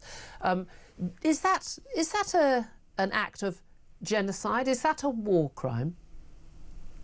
As with all crimes of that nature, it goes down to intent. And the Israelis have been very clear that their intent is to punish Hamas, not the broader population. And so, no, of course it's not. The records of food going into Gaza make it very clear that there is enough food in there to last in the meantime, until such time as humanitarian aid is resumed. And only a very tiny amount of electricity comes from Israel. As you say, the majority of it is through generators. It is the only country in the world, Israel is the only country in the world that is expected to keep providing its enemies with food and electricity. Yeah. No other combatant in the world would be expected to do that, but because it's Palestine, it somehow gets a very different treatment to any other belligerent. There is still this incredible strategic tension. It's very hard to say to Hamas, we're going to destroy you, but please release our hostages first. There is now a very limited incentive for Hamas to let go of the remaining hostages, and until that strategic tension between Israel and the US is resolved, I suspect this situation is going to continue.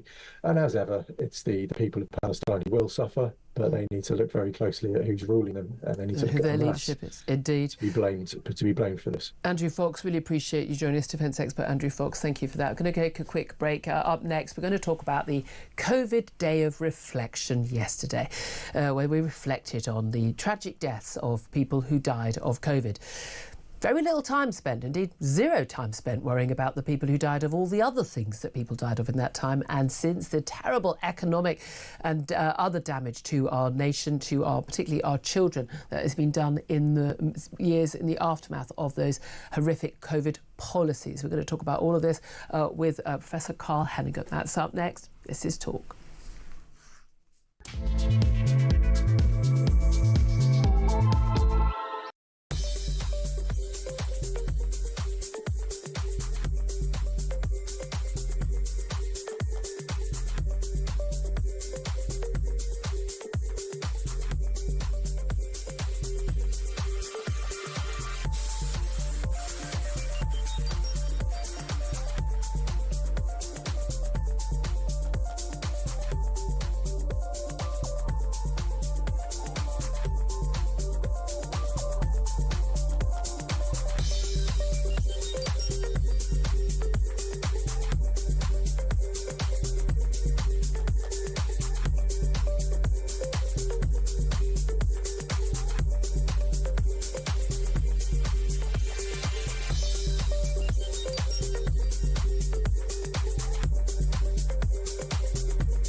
He said last night there are people putting it about that I've got dementia, right? He said that. I have not heard anything of that sort, apart from that speech from Rupert. Well, he says that that's what people have been saying about him. He's been told that this is what's being briefed about him, and certainly some of the conversations and the explanations of what's going on, a bit like what you've just said there, is that there are several complaints against him. Now, why would you say that? Why would you say that if those complaints are not yet even found out to be substantial?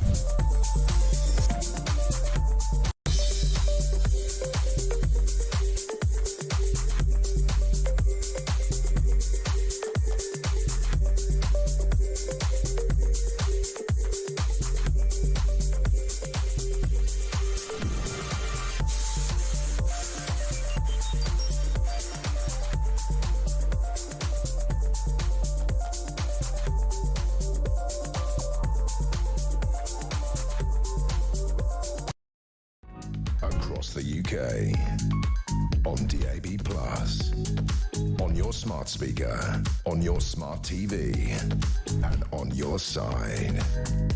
This is Talk.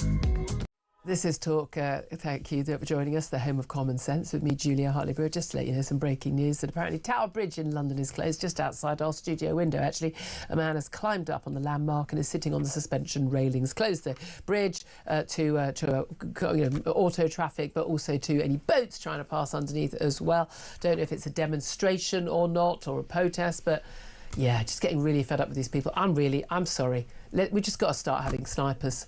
I'm really, really serious. I mean, I want snipers on the tube for people who sniff on the tube. So she said, having coughed all the way through the show today. But I just think this nonsense got to stop. But there we are. Sam Armstrong nodding away at that, but I'm sure unofficially. Anyway, let's turn our attention to what happened yesterday.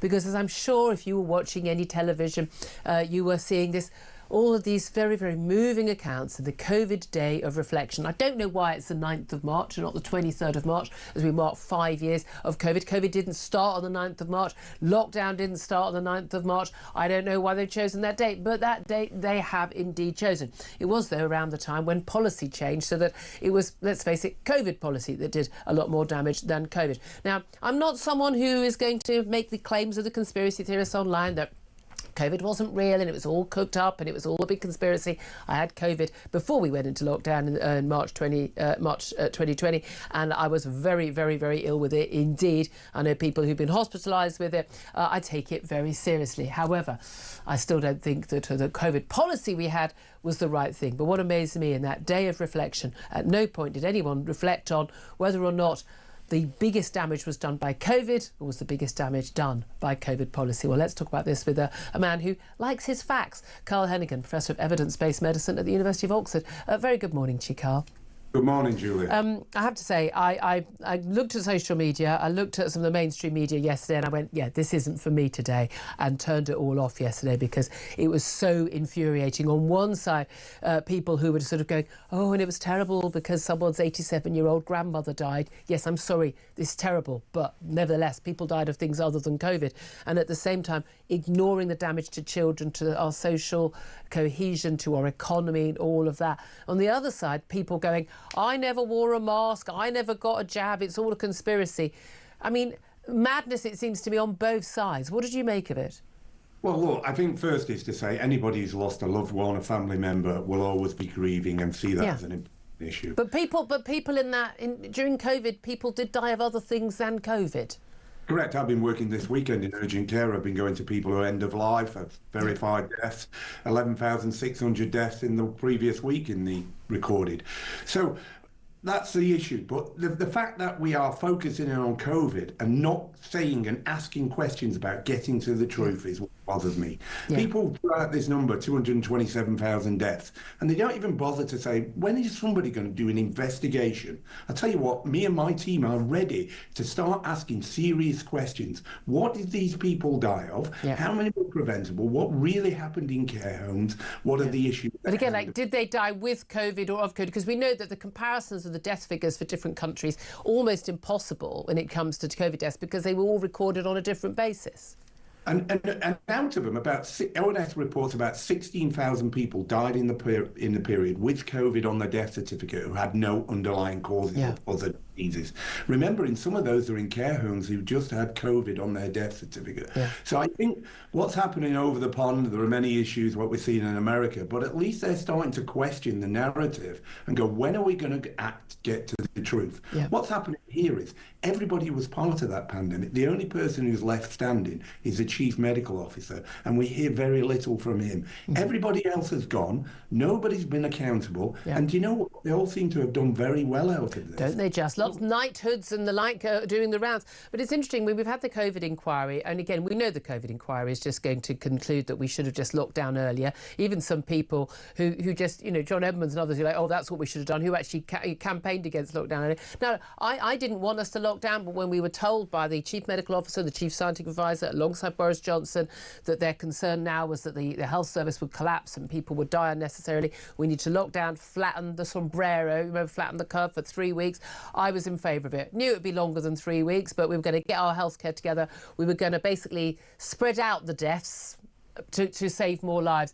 I thought they must have good information. They deposed lockdown to that point very sensibly, going with established pandemic policy. I thought they were sensible. And now I know that it was all just on a whim, and it was on mad, utterly mad Imperial College computer predictions, all of which had been wrong in the past, and that pretty much every decision about our lives that was made, whether it was the 2 meters distance, whether it was wearing masks, not wearing masks, whether you could go to work, not go to work, whether you could go and socialise or not, whether you could see your parents, whether you could meet in a group of 6, travel on holiday, virtually every single one of the children at school, rather crucially, every single one of those decisions was made on a whim with no medical, scientific, evidence-based to it whatsoever.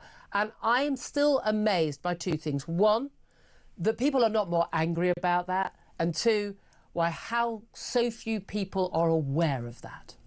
So, look, I think you're totally right here, Julia. Let's talk about the inquiries going on. We've got this issue at the moment looking at the procurement of PPE. It's very hard to understand exactly how much we spend, but looking at the Public Accounts Committee in 2020 alone, it looks like we spent 12 billion on PPE. And 75% of that either was thrown in the bin or was in pure profits.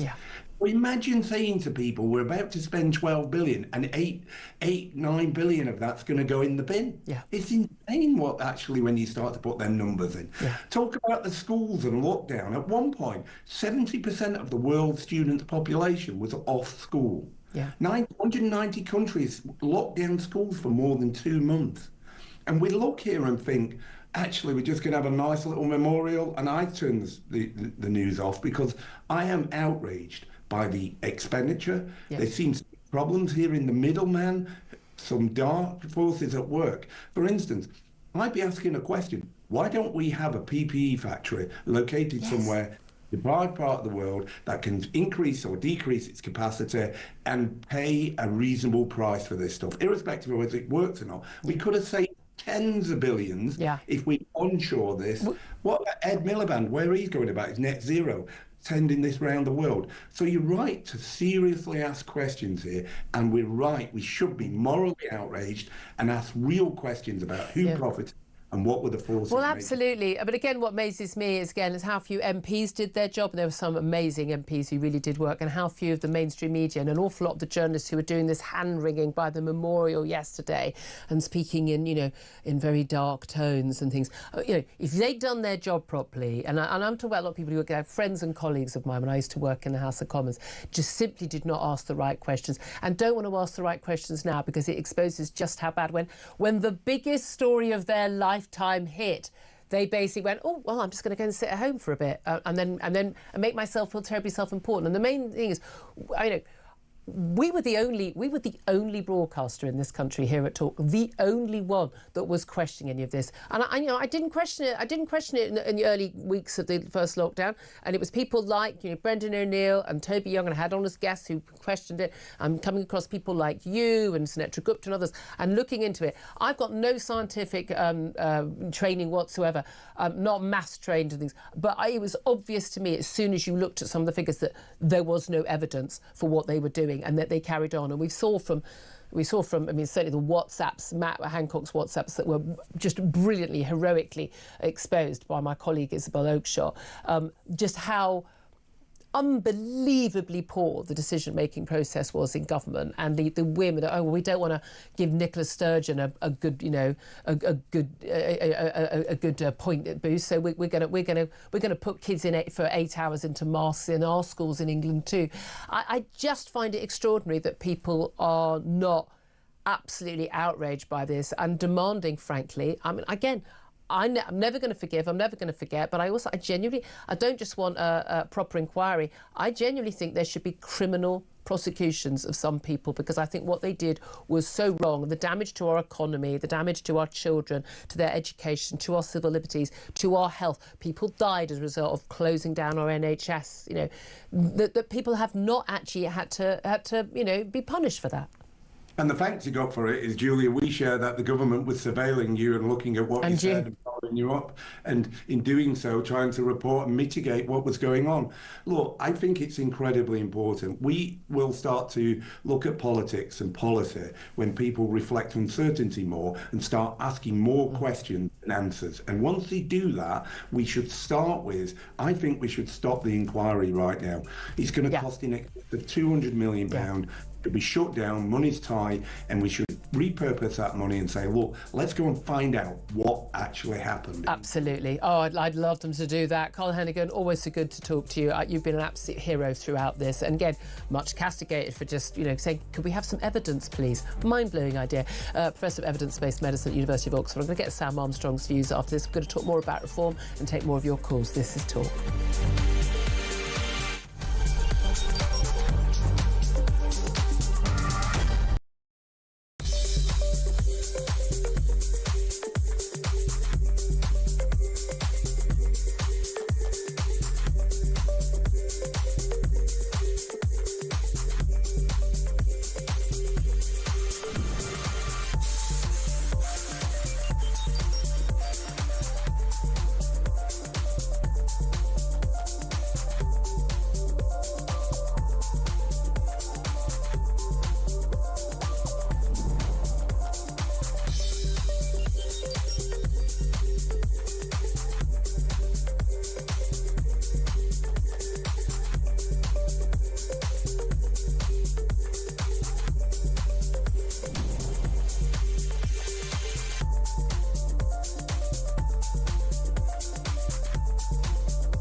your smart speaker, on your smart TV, and on your side.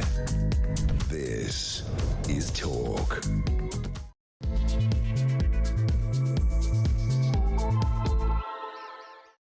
Good afternoon, welcome back to the show. I'm Julia Hartley-Brewer and you are with Talk, the home of common sense. Whether you're listening on DAB Plus radio or on your smart speaker, watching on YouTube or on your connected device, great to have your company.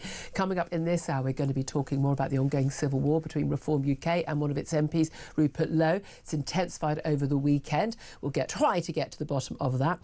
Also going to be talking about the Shadow Home Secretary, Chris Philp, calling for all migrant workers to earn at least £38,700 to get a visa. I love how they come up with those numbers. Well, what about £38,600? I mean, you know, or £800. Basically, unless you are coming here and you're going to be a net contributor, you're not really welcome. Also, the Wes Street in the Health Secretary, I find this astonishing. He's going to allow an NHS trial of puberty blockers for children, despite serious concerns about children's safety. The drugs were banned last year in the wake of the Cash Review because there's no evidence to support their use, and there's lots of evidence that they are actually very dangerous for children. So why do we need a trial? There already was a trial. Hundreds, thousands of children were given these drugs. It's not done them any good. So why on earth would you allow another one? Well, we'll talk about that with James Esses and others who are actually going to be launching a judicial review if it does go ahead. Before we go to my first guest in this hour to talk about various issues, including Reform UK, Sam Armstrong is a commentator. He's joining me throughout the show. Sam, I didn't get a chance to talk to you about what Carl Hennigan had to say, but I'm wondering what you made of the COVID day of reflection, and you have to say it like that. And I don't mean to be callous yesterday. I don't mean to callous. I mean, of course, I'm very sad for anyone who lost their loved ones to COVID, but it's this idea that before 2020, no one knew that people died, and in particular, people in their 80s and 90s, who, by the way, are the vast majority of people who died with or of COVID. You wouldn't know that from the coverage because apparently it's just, you know, they seem to think it's a load of people in their 30s, 40s and 50s.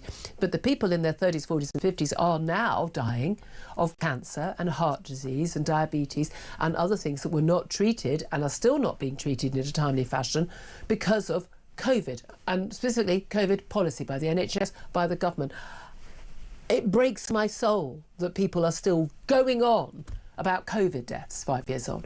Yeah, and you almost don't need a day of remembrance because every single day, every time you try and interact with anything, you are still feeling the long-term consequences. Absolutely. Even shoplifting. Shoplifting basically ballooned by a third in the pandemic in this country, and it's never come down. School absences massively up. The fact that great chunks of the British state just simply don't even work. All of that happened during lockdown. All of these many, many intractable problems that we're attempting to deal with came about there, and we are still nowhere near dealing with the long tail of, as you say, not of the effects of that disease, but the effects of the extraordinary policy response that we adopted to deal with it. Yeah. And there is just scant reflection over this was the single biggest public policy experiment ever undertaken. Did it work? Was that such a good idea? And heaven forbid, if another new infection was to come around tomorrow, should we do it again, or should we maybe look at if you want to be doing really terrified, and this really does terrify me, polling shows that actually most people think that yes, we should lock down again if a similar thing happened, which I find so scary that people haven't learned the lessons. But again, people have basically been lied to. They have been lied to for the last 5 years, and people refuse it. And it's the mainstream. I really do have an issue with mainstream media, and a lot of people, and I've taken it, personal battle with quite a few people. You did not do your job properly. While people like me were being spied on surveilled by the government, and ambassadors, COVID denier, non-stop. People like Tory MPs like Neil O'Brien and others. Just outrageous allegations against people like me, Alison Pearson, Toby Young, Carl Hennigan's Gupta, and many others who were simply asking questions, who were literally asking, but what's the proof for this? What's the evidence for this? The fact that we would follow those policies that were so expensive, we are billions or hundreds of billions in debt. The reason why you got pretty much every problem that we've got right now has either been created or been exacerbated by what happened during COVID. And people always talk about because of COVID. No, COVID policy, which was at the exact opposite of established pandemic policy, which was you don't lock down because you're not going to save any lives. And as we know, and again, as we know because people watch and listen to this show, but if you watch the BBC, ITV and Sky, you would not know this, that the country which has pretty much the best record by a long way in terms of the number of deaths, the actual overall deaths, because it's the number of deaths overall, in terms of the hit to the economy, education, all of that, is Sweden. They lost the fewest number of people, the least damage to their economy. Not a child missed a day of school under the age of 16. All they did was have some restrictions, like you can't have major big events, concerts and things like the sports stadiums. Other than that, they went about normal life, and they have had the same, fewer deaths than even other Nordic. Don't say, oh, it's different, there's a Nordic country. No, fewer deaths than other Nordic countries, as well as the rest of the world. But is that publicised? No. Can we learn lessons from Sweden? Yes. Are we going to? No. Yeah, and look, we shouldn't pretend that, actually the health consequences have ended. I'll just give you one example. Yep. There are 1 million more people now on out-of-work benefits claiming that they've got some or other health condition. We know that usually anxiety or depression. We know that the single worst thing you can do for your health is to sit around at home feeling sorry for yourself, not working, not creating. People are still dying to this day because of the effects of the COVID policies that we've had. Absolutely. Because people will die sooner, because they're going to sit around and mope, they're not going to get any exercise, they're going to get fatter and fatter, and then they're going to die. It's still happening. It's not finished yet. I don't even know how people do that. I had 2 days off last week. I was bedridden for 4 days, and I have to say, bored out of my head. I genuinely don't know how people do. I really don't. But anyway, you've got me and my throat and my cough and my snotty nose back today. Anyway, let's go to my next guest, Sir Monstro. Always great to hear your thoughts on everything. Get your thoughts on what Stephen Wolfe has to say. He's a former MEP, of course, and director at the Centre for Migration and Economic Prosperity, and joins us. A very good afternoon to you, Stephen. Great afternoon to you, Julia, as well. I want to talk to you about migrant workers and all the issues, and this delightful Hamas-supporting migrant who's called for the slaughter of Jews, who's arrived in the UK in a small boat. I want to talk about all of that, but I do just want to talk to you first of all as someone who has worked with Nigel Farage very closely over the years. And you were an MEP, of course, in his party. One of the many parties, Brexit party as it was at the time. What do you make of the battles that are ongoing now between Rupert Lowe and what would appear to be not just Rupert Lowe, the great Yarmouth MP, but Nigel Farage, the leader, Richard Tice, the deputy leader, the chairman, Zia Youssef, and we believe Lee Anderson as well, one of the other MPs. What do you make of these battles? Is this about ego? Is this infighting? Is this civil war? What do you, from what you know, your history in the previous incarnation of this party, what do you make of it? Well, first of all, I make it as a huge shame and a shock to all of those people who've been gunning for reform to make changes in the country. They're the members and those people who want to vote for a different party other than the traditional parties. And I think for them, this must be really gut-wrenching because they're out there campaigning for the local elections. But is it about ego? I absolutely believe it is, for two particular reasons. One is that we're aware that Rupert Lowe made a speech at one of the conferences and he received a huge standing ovation, which seemed to outlast that of Nigel Farage. And the rumours go around that Nigel was really unhappy about it. And that was followed up by a tweet from Elon Musk that said that Nigel just doesn't get it, and that you had Rupert Lowe would be a better leader. And I think once that happened, you see exactly what happened with Nigel Farage, with many, many people that have tried to either emulate him, become good speakers, good efficient workers for the party, ranging all the way back to 2004 with Kilroy Silk, to David Campbell Bannerman, who was an MP alongside Nigel Farage. When he wanted to become leader, he was ousted. It happened to myself. It's happened to Susan Evans, Patrick O'Flynn. You saw what happened with Douglas Carswell. And then you had Ben Habib recently, and now Rupert Lowe. It is always a strict pattern.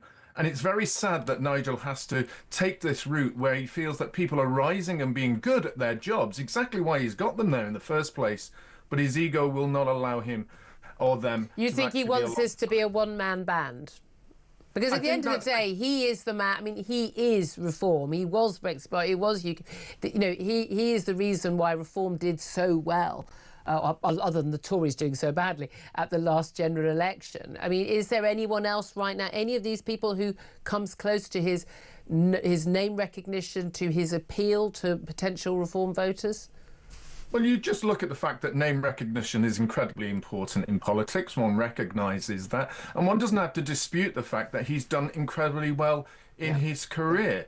But this really is about going forward. Has he got the capability as a good leader to be able to develop individuals who can sit alongside him and give a broader voice, a broader spectrum of ideas to a wider part of the electorate? That's great leadership. And I've often said that when I worked in the city, and Nigel has said that he is a city boy at heart, all the chairmen and chief executives I said and worked for have said one thing: I appoint people who are better than me in many, many jobs to ensure that I can do my job effectively and promote the business. There is no view of that in reform. There certainly wasn't in UKIP, and there's definitely not in the previous incarnations that he's had. And that's why I think we've got this real massive problem. Everybody will now see it as about ego, whether the rights are wrong as these allegations. Yeah, indeed. I mean, again, there's so many allegations, counter-allegations, denials and the like. It's hard for any of us to make head nor tail of it. Very interesting to get your point of view on that, Stephen Wolf. Thank you very much indeed. Again, I've invited all of the participants onto anyone whose name's been mentioned, any of that. We've invited all of them onto the show today, but no takers, interestingly. Let's talk about your sort of area of expertise now at the Centre for Migration and Economic Prosperity. And this is all migrant workers are needing to earn at least £38,700 a year to get a visa. This is what I know this is being pushed by the Tory leader, Kemi Badenoch, her Shadow Home Secretary, Chris Philp, pushing this and basically saying, even when it comes to spouses and the like, if you're not earning a decent salary, you're not going to be allowed in the country. Does this is this a worthwhile policy? Is this something that is needed, or is this kind of getting the wrong end of the issue for a lot of people? I think what's happening is that the Conservatives are trying to out-reform reform. When we just talked about the previous individuals, Rupert Lowe is the only individual within reform that's actually pushing out strong policies, apart from leaving the ECHR, and you talked about deportations, and others are suggesting that Nigel Farage has gone soft. He doesn't really talk about immigration in very strong terms anymore. So you've got an opening ground for Kemi Badenoch, and you've seen it across other members of the Conservative Party, Chris Philps over the weekend, that are developing really strong arguments on immigration. And I think they're beginning to get that. They're quite right in the view that if you come to this country as a worker, you should have a really high salary. What the issue is, though, Julia, is at the moment, the current rate for a skilled worker is £38,700. Yeah. So what category is he talking about? Is he talking about those people who are coming on temporary contracts, those who are coming across with companies, bringing them on short-term contracts? Is it family members also have to have £38,700? The principle is right, but the detail needs to be more clearly expressed. Yeah, but also, again, they're on the right track. There's a massive number of people who come in, for working in social care, and of course they don't earn anything like that sum. They'd be lucky to earn half that sum. Absolutely. And when you look at health and social care, that's the vast majority of the work visas that were given last year. And I, like you, we've discussed this many times, people who are doing those jobs really do deserve higher salaries for what they have to go through. Well, they would get higher salaries if we didn't import people to do those jobs, because then the care homes would have no choice but to pay higher salaries, because they wouldn't get anyone otherwise. Absolutely, and a really clever policy by the government would be looking at those care homes and saying, well, we shouldn't be paying VAT on your businesses. We shouldn't be increasing your business rates. Yeah. We shouldn't be increasing the cost to your salary base so that you can pay these people more. And by the way, we'll give more towards training and helping you out as a business. Yeah. That's sensible policies, not the ones that we have at the moment. Yeah, well, we shall see if anything like that happens. But again, maybe it was a good idea not to have sacked tens of thousands of care workers because they refused to get a COVID jab, even though they worked throughout the period. What do you make also, I mean, this extraordinary security threat of this migrant who is known as Abu Wadeh? He basically filmed himself leaving the Middle East. He's called for the slaughter of all Jews. He's arrived in the UK on a small boat. Again, I think you believe he was from Gaza. I don't amazed that he was able to get out of Gaza. We're told it's a prison, aren't we? But he is among a huge number of people who arrived on boats last week. He quite happily just filmed himself, posted on Facebook, and then him having a coffee somewhere. it was identified by the Campaign Against Anti-Semitism as a man who, filmed holding a gun, massively supporting Hamas and Al-Aqsa Brigade, who involved obviously in the October 7th massacre. He's actually openly called for the slaughter of all Jews. Says the quiet bit out loud as opposed to just being anti-Israel or pretending he's an anti-Zionist. He's in this country. We're told the authorities are on top of this. I don't think we've got any reason to believe that is the case. How can a charity like the Campaign Against Anti-Semitism, how can they identify someone like this from social media, but our security and intelligence didn't? This man walking freely on our streets, as far as we're aware still. Well, I think the public should be deeply concerned about this dangerous individual being in our country. I think it should be the #1 priority of the Home Office and the police to be able to track this individual down who's made such vile threats.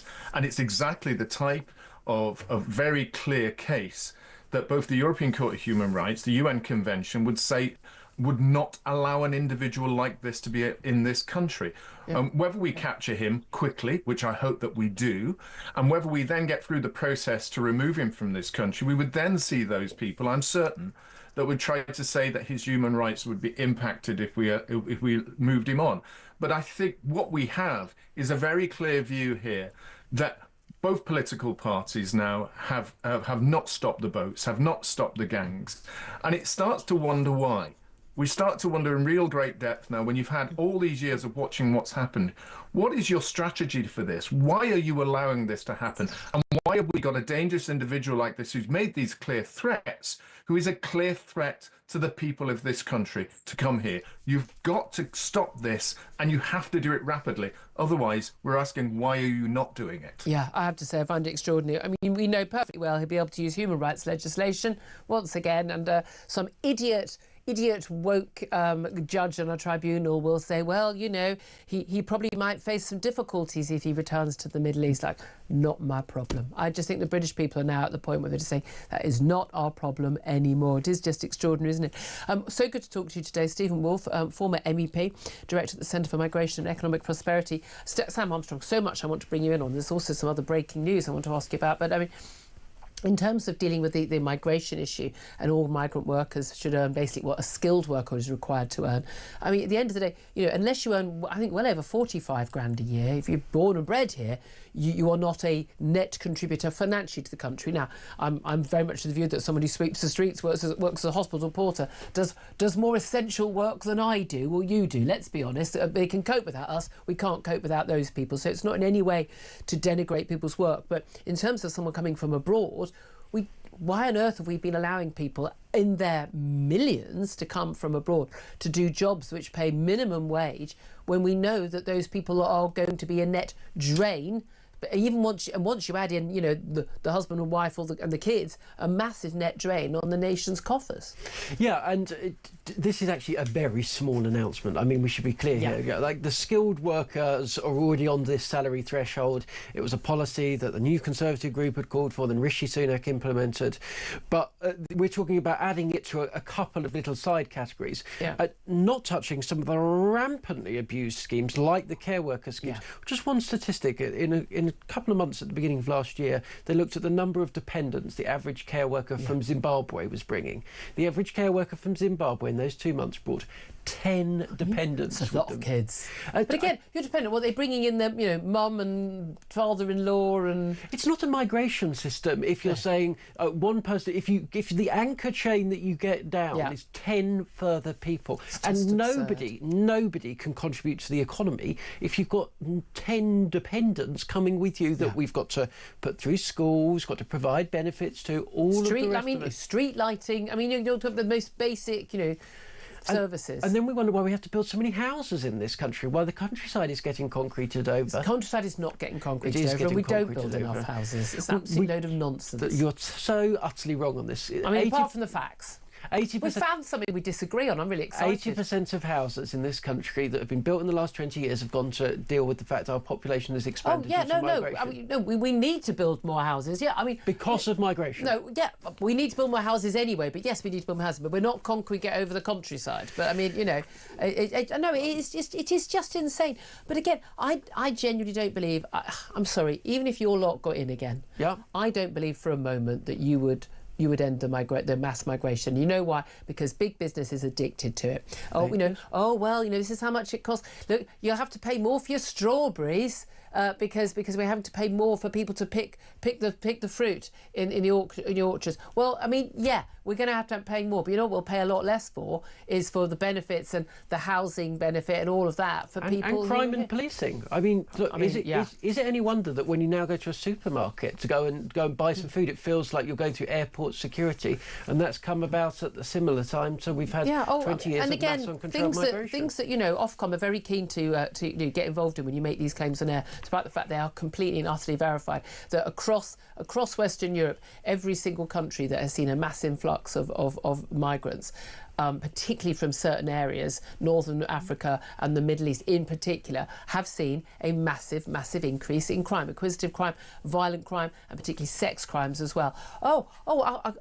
Apparently this is racist and bigoted to say this, as opposed to, no, it's a simple matter of fact that maybe people coming from very poor countries with very, very different cultural values from us might not share our values. I know. I'm as shocked as you are. But Julia, these people need to pull the wool over people's eyes. They've been trying to do it for years. They have to ban us from saying these kind of things, because when the people start hearing about it, when they see the reality, they are calling, clamouring, desperate for change. And the reason this has come about so much is mass migration has now reached the scale where it is everywhere. It is pervasive. Every high street in this country, every supermarket. If you walk around the streets of London, 1 in 12 people you're seeing is an illegal migrant. It is at a level that people cannot ignore. I had a thing on the way home from work last week. I think it was on a Monday, and a guy gets on my tube carriage, and he just stands there. And it's a tall, very fit, healthy-looking young man, and he's had a pot. And he's going hello, and he's speaking with a foreign accent,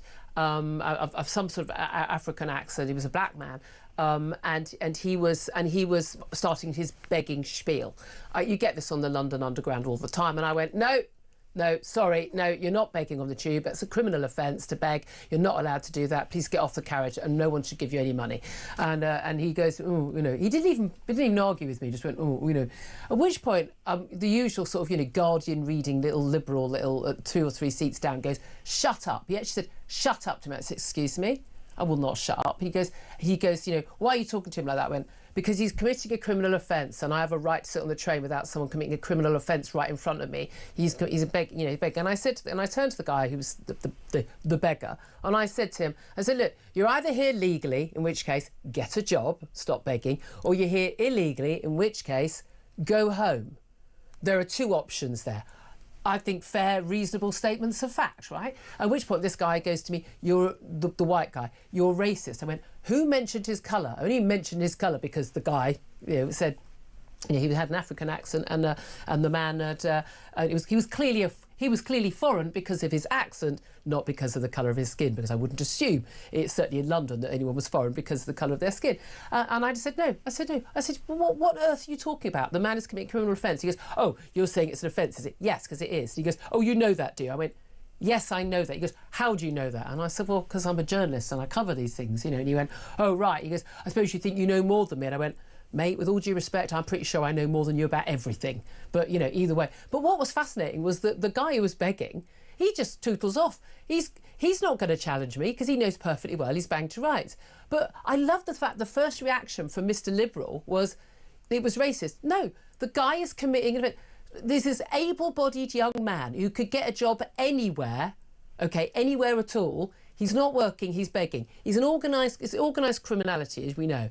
But the fact that the reaction was, oh, but you're tackling this, you must be a racist, as opposed to, do you not think the problem is that this bloke is getting on a public transport and demanding people's money?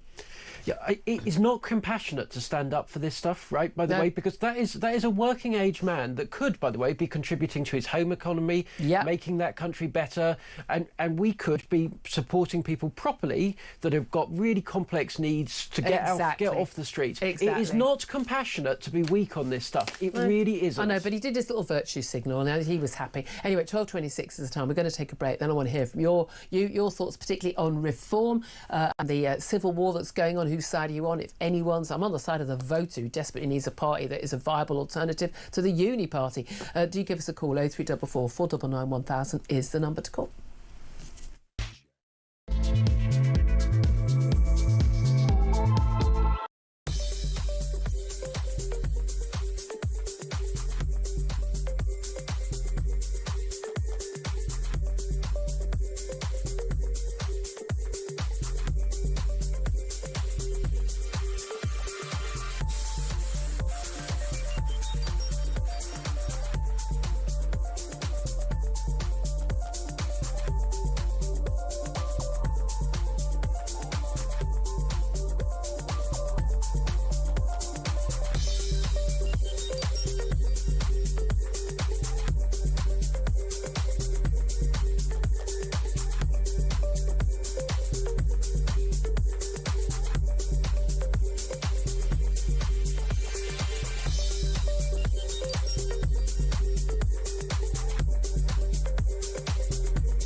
Thousands of people. I think, if my figures are correct, I think 1,900 people came in just last week alone. We don't know. Some people are not, registering. They're just going on the run. And who knows, they could be going into terrorist cells in the country and nobody in the country ever knows who these people are. Yeah. And that's the really scary thing. And this is what, the organisation that we pay for, Prevent, is meant to prevent. And yet, it's just another attack waiting to happen. It really is. Across the UK, on DAB+, on your smart speaker, on your smart TV, and on your side. This is Talk. This is Talk, the Home of Common Sense, for me, Julia Hartley-Brewer. By the way, just want to bring you some breaking news, which I've now unhelpfully lost. Oh, goodness, yes, here we go. Extraordinary statement out of Moscow. The country's Foreign Intelligence Service has accused the UK of being the main instigator of global conflict and even blamed the Second World War on Britain. I think as the late Queen once said, recollections may differ in terms of what happened in 1939, but the country's Foreign Intelligence Service said London sees a threat to its interests in the US and Russia restoring relations, saying that the UK fears this will lead to the failure of the British strategy of containing Moscow, in which control over Ukraine occupies a central place. As we can see, London today, just as it did on the eve of both world wars of the last century, acts as the main instigator of the global conflict. Sam Armstrong, quick reaction to that. Yeah, some people on Twitter and even some of our listeners think that Russia is our friend, right? That we should be getting on with these people. That's what they think about us. They think we're the enemy. Yeah, I mean, yeah, because we are. Because we are, but there we are. Let's go to phone calls. I'm going to get to these quickly. Apologies, I'm wittering on about the event on the tube and not getting your calls. 0344 499 1000 is the number to call. Louise is in Kent. Good afternoon to you, Louise. What do you want to say about reform? Whose side are you on? I tell you what, I am reading the report from November about Lee Anderson, who was reprimanded in Parliament for bullying the security guard. And it actually says in the report, I'm reading it to you now, it highlighted the power imbalance between Mr Anderson as an MP and the complainant as a security officer, and the importance of parliamentary behaviour code requirement that the respondent recognise his power, influence, and authority, and not to abuse them. So it would seem to me that it's okay to bully other people who aren't in your party. But when you're in your own party, you're not allowed to do that. Because one of the claims is that Rupert Lowe is involved in bullying of staff. Although Rupert Lowe hit back over the weekend, and he said A, he denies it, and B, he says actually the claims were actually made against members of staff, he says, and not against him. But my point is, Lee Anderson wasn't sanctioned or anything for in his own for what his behaviour to other members. You're saying the rules are different. So what do you put this whole battle down to then? Well, I think the trouble is, Rupert Lowe, Frank, he has the record of one of the most vocal in Parliament. Yeah. He works so hard in Parliament, calling everything out, and yet Farage, all he does is go to America and Trump and everything else. No, but that's not true. If you look at the number of parliamentary questions table, look, Rupert Lowe's done magnificent work, Richard Tyers, Lee Anderson as well. But party leaders have different roles. Well, he's not spent the whole time in America. I know for a fact he's in his constituency pretty much every weekend. Yeah, I get that. But also, we hear constantly that, people don't know who Rupert Lowe is and people like that. Yeah. Well, yeah, OK, I get that. But the fifth one, I couldn't even tell you his name. No, they don't want us to because, of course, he's got history. If Nigel Farage is doing all these conferences with 5 MPs, why isn't he making an effort to push these people forward? Boost them. Everybody knows who all of them are. That is a very good point. That actually, again, if you want to be a bigger party in wider appeal, you need to share out, some of the limelight. Yeah. So if you had to say whose side you're on, Can I just make a point about COVID? Okay, very quickly. I lost my mum from COVID. Yeah. Right. Now, afterwards, I was in no social bubble. It almost destroyed me. Yeah. If Mum hadn't have died of COVID, frankly, we wouldn't have got through the social bubble with her. And she wouldn't be coping with the world now. She was ill for 2 weeks. And in many ways, I only remember her as she was, beautifully dressed, beautifully made up. Whereas actually, if she'd been alive now, she wouldn't be coping at all. We'd be having terrible problems. And actually, it did more damage to me and things afterwards, the lockdowns and everything else. And I have actually said now, if we had another lockdown, I'm afraid I would say this out loud now, I will end it. I won't go through another lockdown. Well, it almost destroyed. I would never want you to do that. And I'm very sorry for your loss. Again, lots of people lost loved ones to COVID and many other reasons over those years. But no. Just if you were going to say look, I just wouldn't obey it. I wouldn't. I'm going to say it right now. I wouldn't. I mean, I've always had to say I had to obey the law. I wouldn't. I'd be marching on Parliament. I wouldn't be obeying that at all. I would never allow that to happen again. Louise, thank you for your call. Appreciate that. Let's go to Nigel. He's in Peebles. Nigel, your thoughts on reform? Are you on anyone's side, and if so, whose? No, I don't know which side I'm on because I don't know who's telling the truth. Yeah. And none of us voters know who's telling the truth. They've lost 50% support, I would say, over this at the moment. No, I doubt very much they've lost 50% support. Well, most people probably aren't even aware of it. They're busy getting on with their lives. Possibly not. But what they need to do to put it to bed is hold a live YouTube video conference hosted by the KC they've appointed and robustly question Zia, Nigel, Rupert and Lee and let us, the voters, see what the truth actually is, and then we can make up our mind. So a public airing of the dirty laundry. So I would suggest that's the worst thing they could do, and actually the whole thing should have been kept private. It should have been kept private, but it hasn't. Rupert's put it into the public domain, Nigel's put it into the public domain, and Zira's put it into the public domain.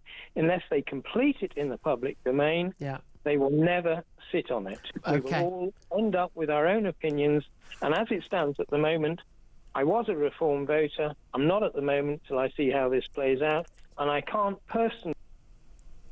Oh, that was... we've lost him. There's a conspiracy there. Losing Nigel at that crucial moment. He doesn't. I think he was going to say he doesn't think he will go back. Sam Armstrong, just yes or no, as someone who advises on these things, would playing this out publicly with interviews on YouTube, would that be? I mean, we'd love to host that, by the way, boys, if you want to do that. No. I thought not. 12:36 is the time. We're going to take a break. Up next, we are going to be talking to a Reform UK activist and a former parliamentary candidate to talk about where, well, he stands and what he understands is really going on behind the scenes. That's up next. Do stay tuned. This is Talk.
Across the UK, on DAB+, on your smart speaker, on your smart TV, and on your side. This is Talk. Very good afternoon to you. 12:38 is the time. Sam Armstrong still with me. I'm Julia Hartley-Brewer. Let's talk right now more about what is going on with that Reform Civil War with Myron Senthil-Nathan, who's a Reform UK activist and a former parliamentary candidate as well. Very good afternoon to you, Myron. Good to be with you, Julia. Thanks for joining us. Now, look, I in no way feel second place. Do not in any way take this as an insult. I really absolutely don't mean it as that. But, you know, Nigel Farage too busy, Richard Tice, Rupert Lowe, Zia Youssef, everyone's very busy today, lots of people who've left the party a bit too busy. Seems like lots of people, after everyone's aired their dirty laundry into the newspapers and on social media, now suddenly everyone's going, zip it, let's stay quiet. Do you know what's going on and whose side are you on? I don't have inside information. I've obviously met a lot of the HQ. They're lovely guys. Richard Tice in particular has been really supportive to me. Met Nigel a couple of times as well. But look, I mean, the Reform Party carries the hopes and dreams of millions of people and the whole legacy, perhaps, of this country to be resurrected.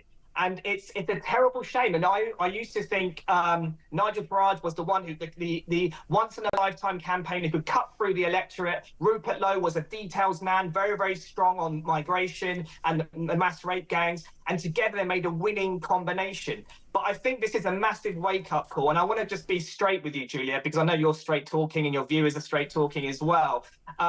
This is not a storm in a teacup. This is something very, very serious.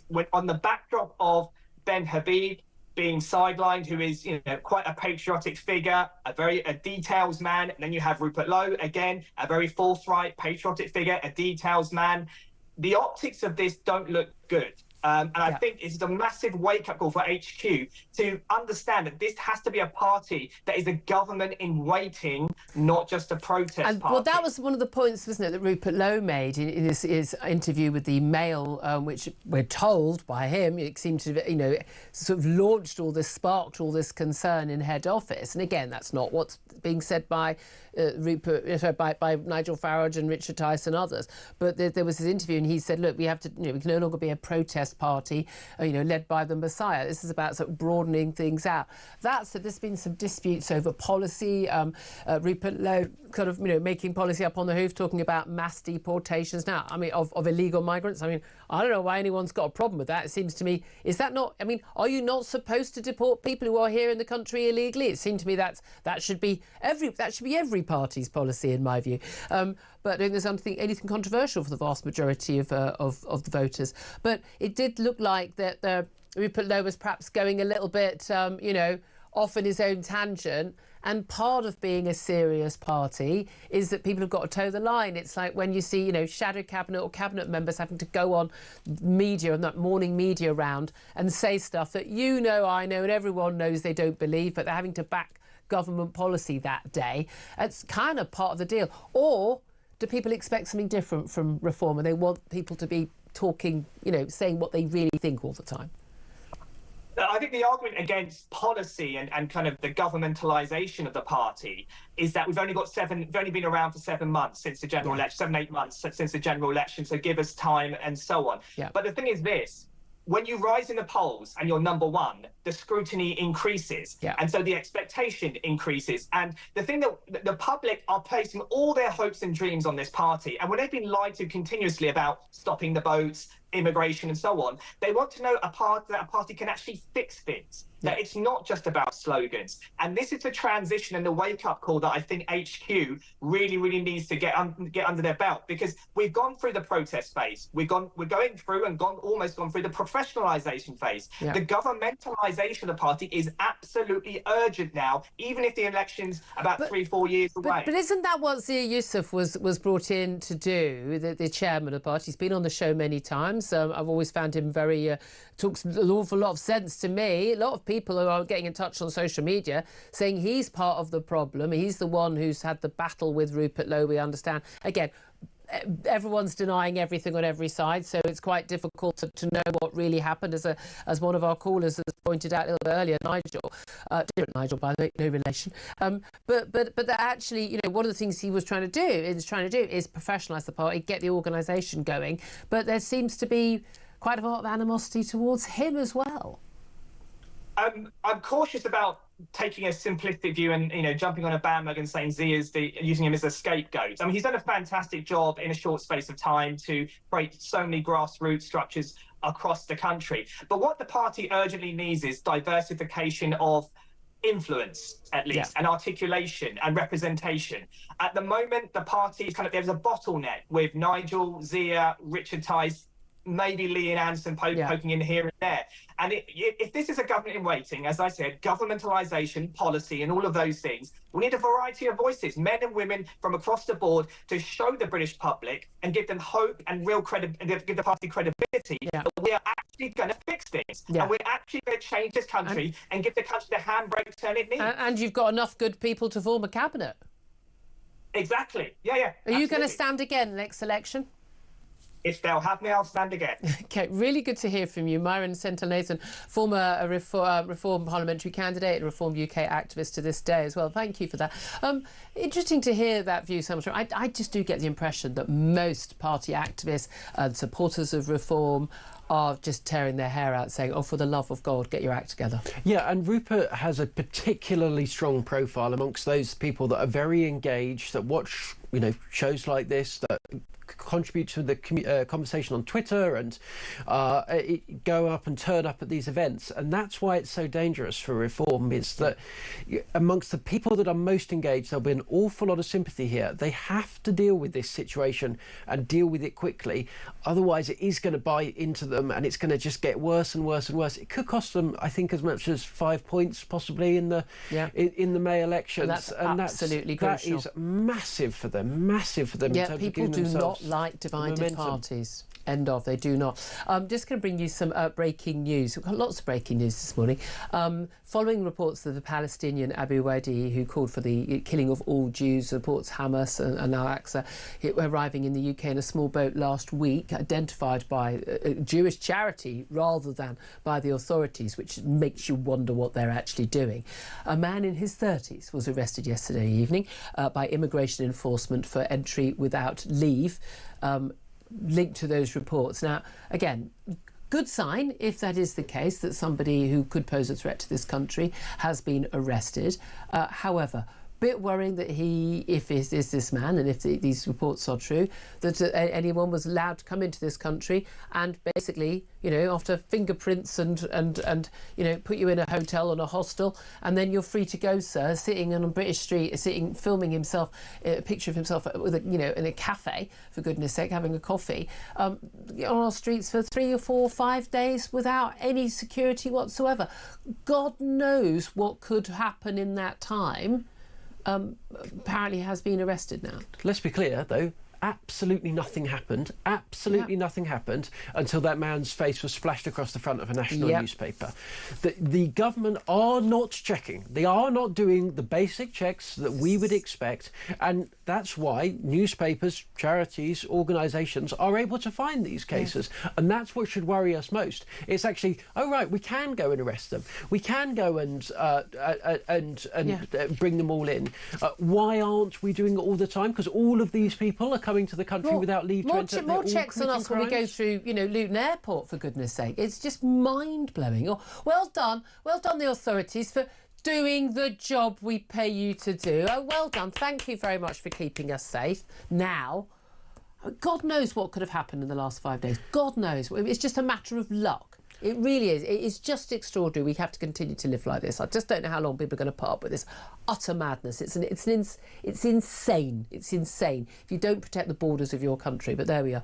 12:47 this time. We're going to take a quick break. Then we're going to be talking about why on earth Wes Streeting, the Health Secretary, is going to allow the NHS to carry a trial out for puberty blockers. We've already banned them. We already know they're dangerous to children. We already know there's no good that can come of giving kids puberty blockers. But no, they're going to allow it. We're going to talk to a man who's going to try and stop it. That's James Esses. He's up next. This is Talk.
what are you hearing on the streets? Well, what I'm hearing is that, you know, the public support for Netanyahu is very, very low. It's fading away. You know, at the same time, when you ask people, well, who would you prefer? The problem is that there's no obvious replacement. So whilst his ratings, if you like, are at an all-time low, nor is there an immediate solution for that.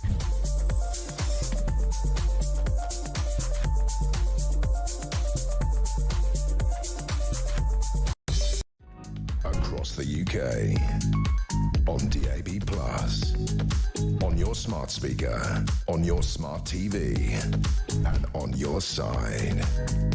This is Talk. Very good afternoon to you. 12:51 is the time. I'm Julia Hartley-Brewer. Sam Armstrong still with me. Let's talk puberty blockers. I don't know why we're talking about puberty blockers. They were banned on the NHS and were moving towards a ban, I think, in the private sector as well. After the Cass review showed that, as we already knew, and anyone who cared to look, that they were not safe. They had no benefits for youngsters who were confused about their gender identity, and they had huge risks. Why then has the Health Secretary, Wes Streeting, apparently decided not to intervene to prevent a puberty blocker trial to give these drugs to children once again on the NHS? Well, let's talk about this with psychotherapist and founder of Just Therapy, James Essis. Very good afternoon to you, James. Afternoon, Julia. I mean, I don't know why we need a trial. We've had a trial of these drugs. They've been used around the world, including in the UK, given out to children like sweeties, it would appear, by the Tavistock Clinic in North London in the NHS. We know the damage they can do. We know the road they lead children down on. We know the impact. We know the health risks. We know there's really no benefit from them. And yet, why do we need a trial? And why is the Health Secretary not stopping this from going ahead? Well, precisely. You know, I couldn't believe it when we heard that they were being banned. And it turns out that this has been a bit of a fudge. It's not a permanent ban, it's just an indefinite ban to be reviewed in a few years' time. Oh, and by the way, we're going to offer this trial in which potentially thousands of children will be able to access the drugs anyway. I mean, essentially, it's a workaround. The whole thing's a fudge. And, you know, I wouldn't even use the term guinea pigs to describe these children, because if we talk about guinea pigs, that's in the context of medical experiments where we don't know the outcome. Well, we do know the outcome here because we've done the studies, we've got the research, the lives have already been destroyed. Yeah.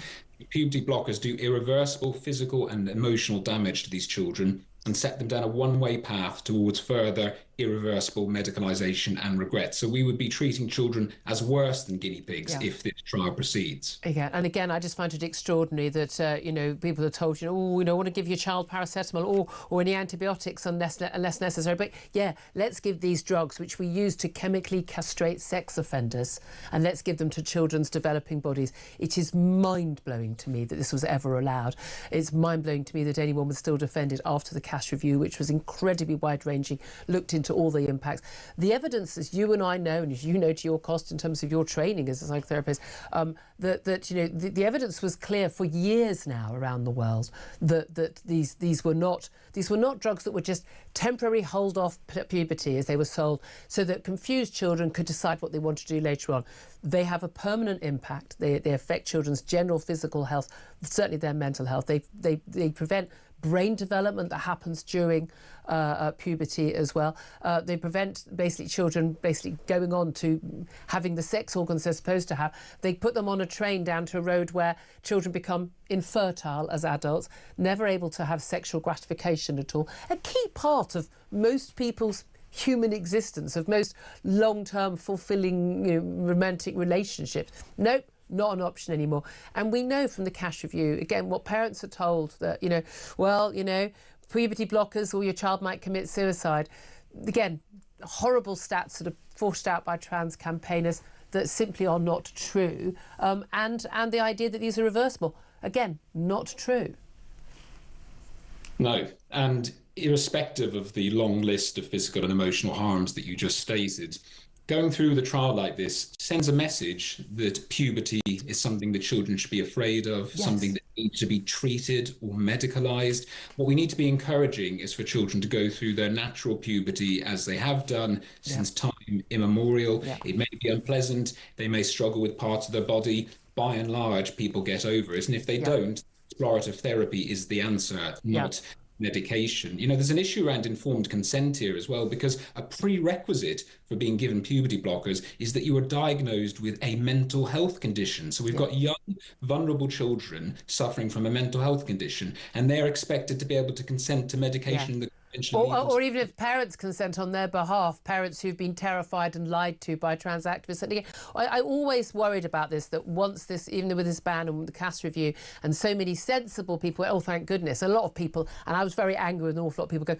oh, I didn't realise all of these things. Oh, well, in that case, when in fact that evidence was easily available and widely out there. I mean, I was able to find it, you were able to find it. I don't know why they involved in it weren't able to find it, but it was very clear to me, a lot of people working at the Tavistock Clinic, working in this gender dysphoria field, although there were many very good people who left these organisations because they were so horrified, and there were whistleblowers and talking about it. But actually, an awful lot of people, they just basically wanted to carry on, and they were going to, we'll prescribe privately. Now they're going to be able to just put thousands of children onto these drugs and claim it's part of a trial, even though there was a trial back in 2011, but they never bothered doing any follow-up because they were that unbothered. This is such an outrageous abuse of children. It is of vulnerable children, when we know that the vast majority of the children who go onto these drugs have been victims of sexual abuse, have severe autism or other learning disabilities, or actually just quite simply are gay. They're just gay. And they just and that somehow they've got the message in their family that being gay is not going to be acceptable.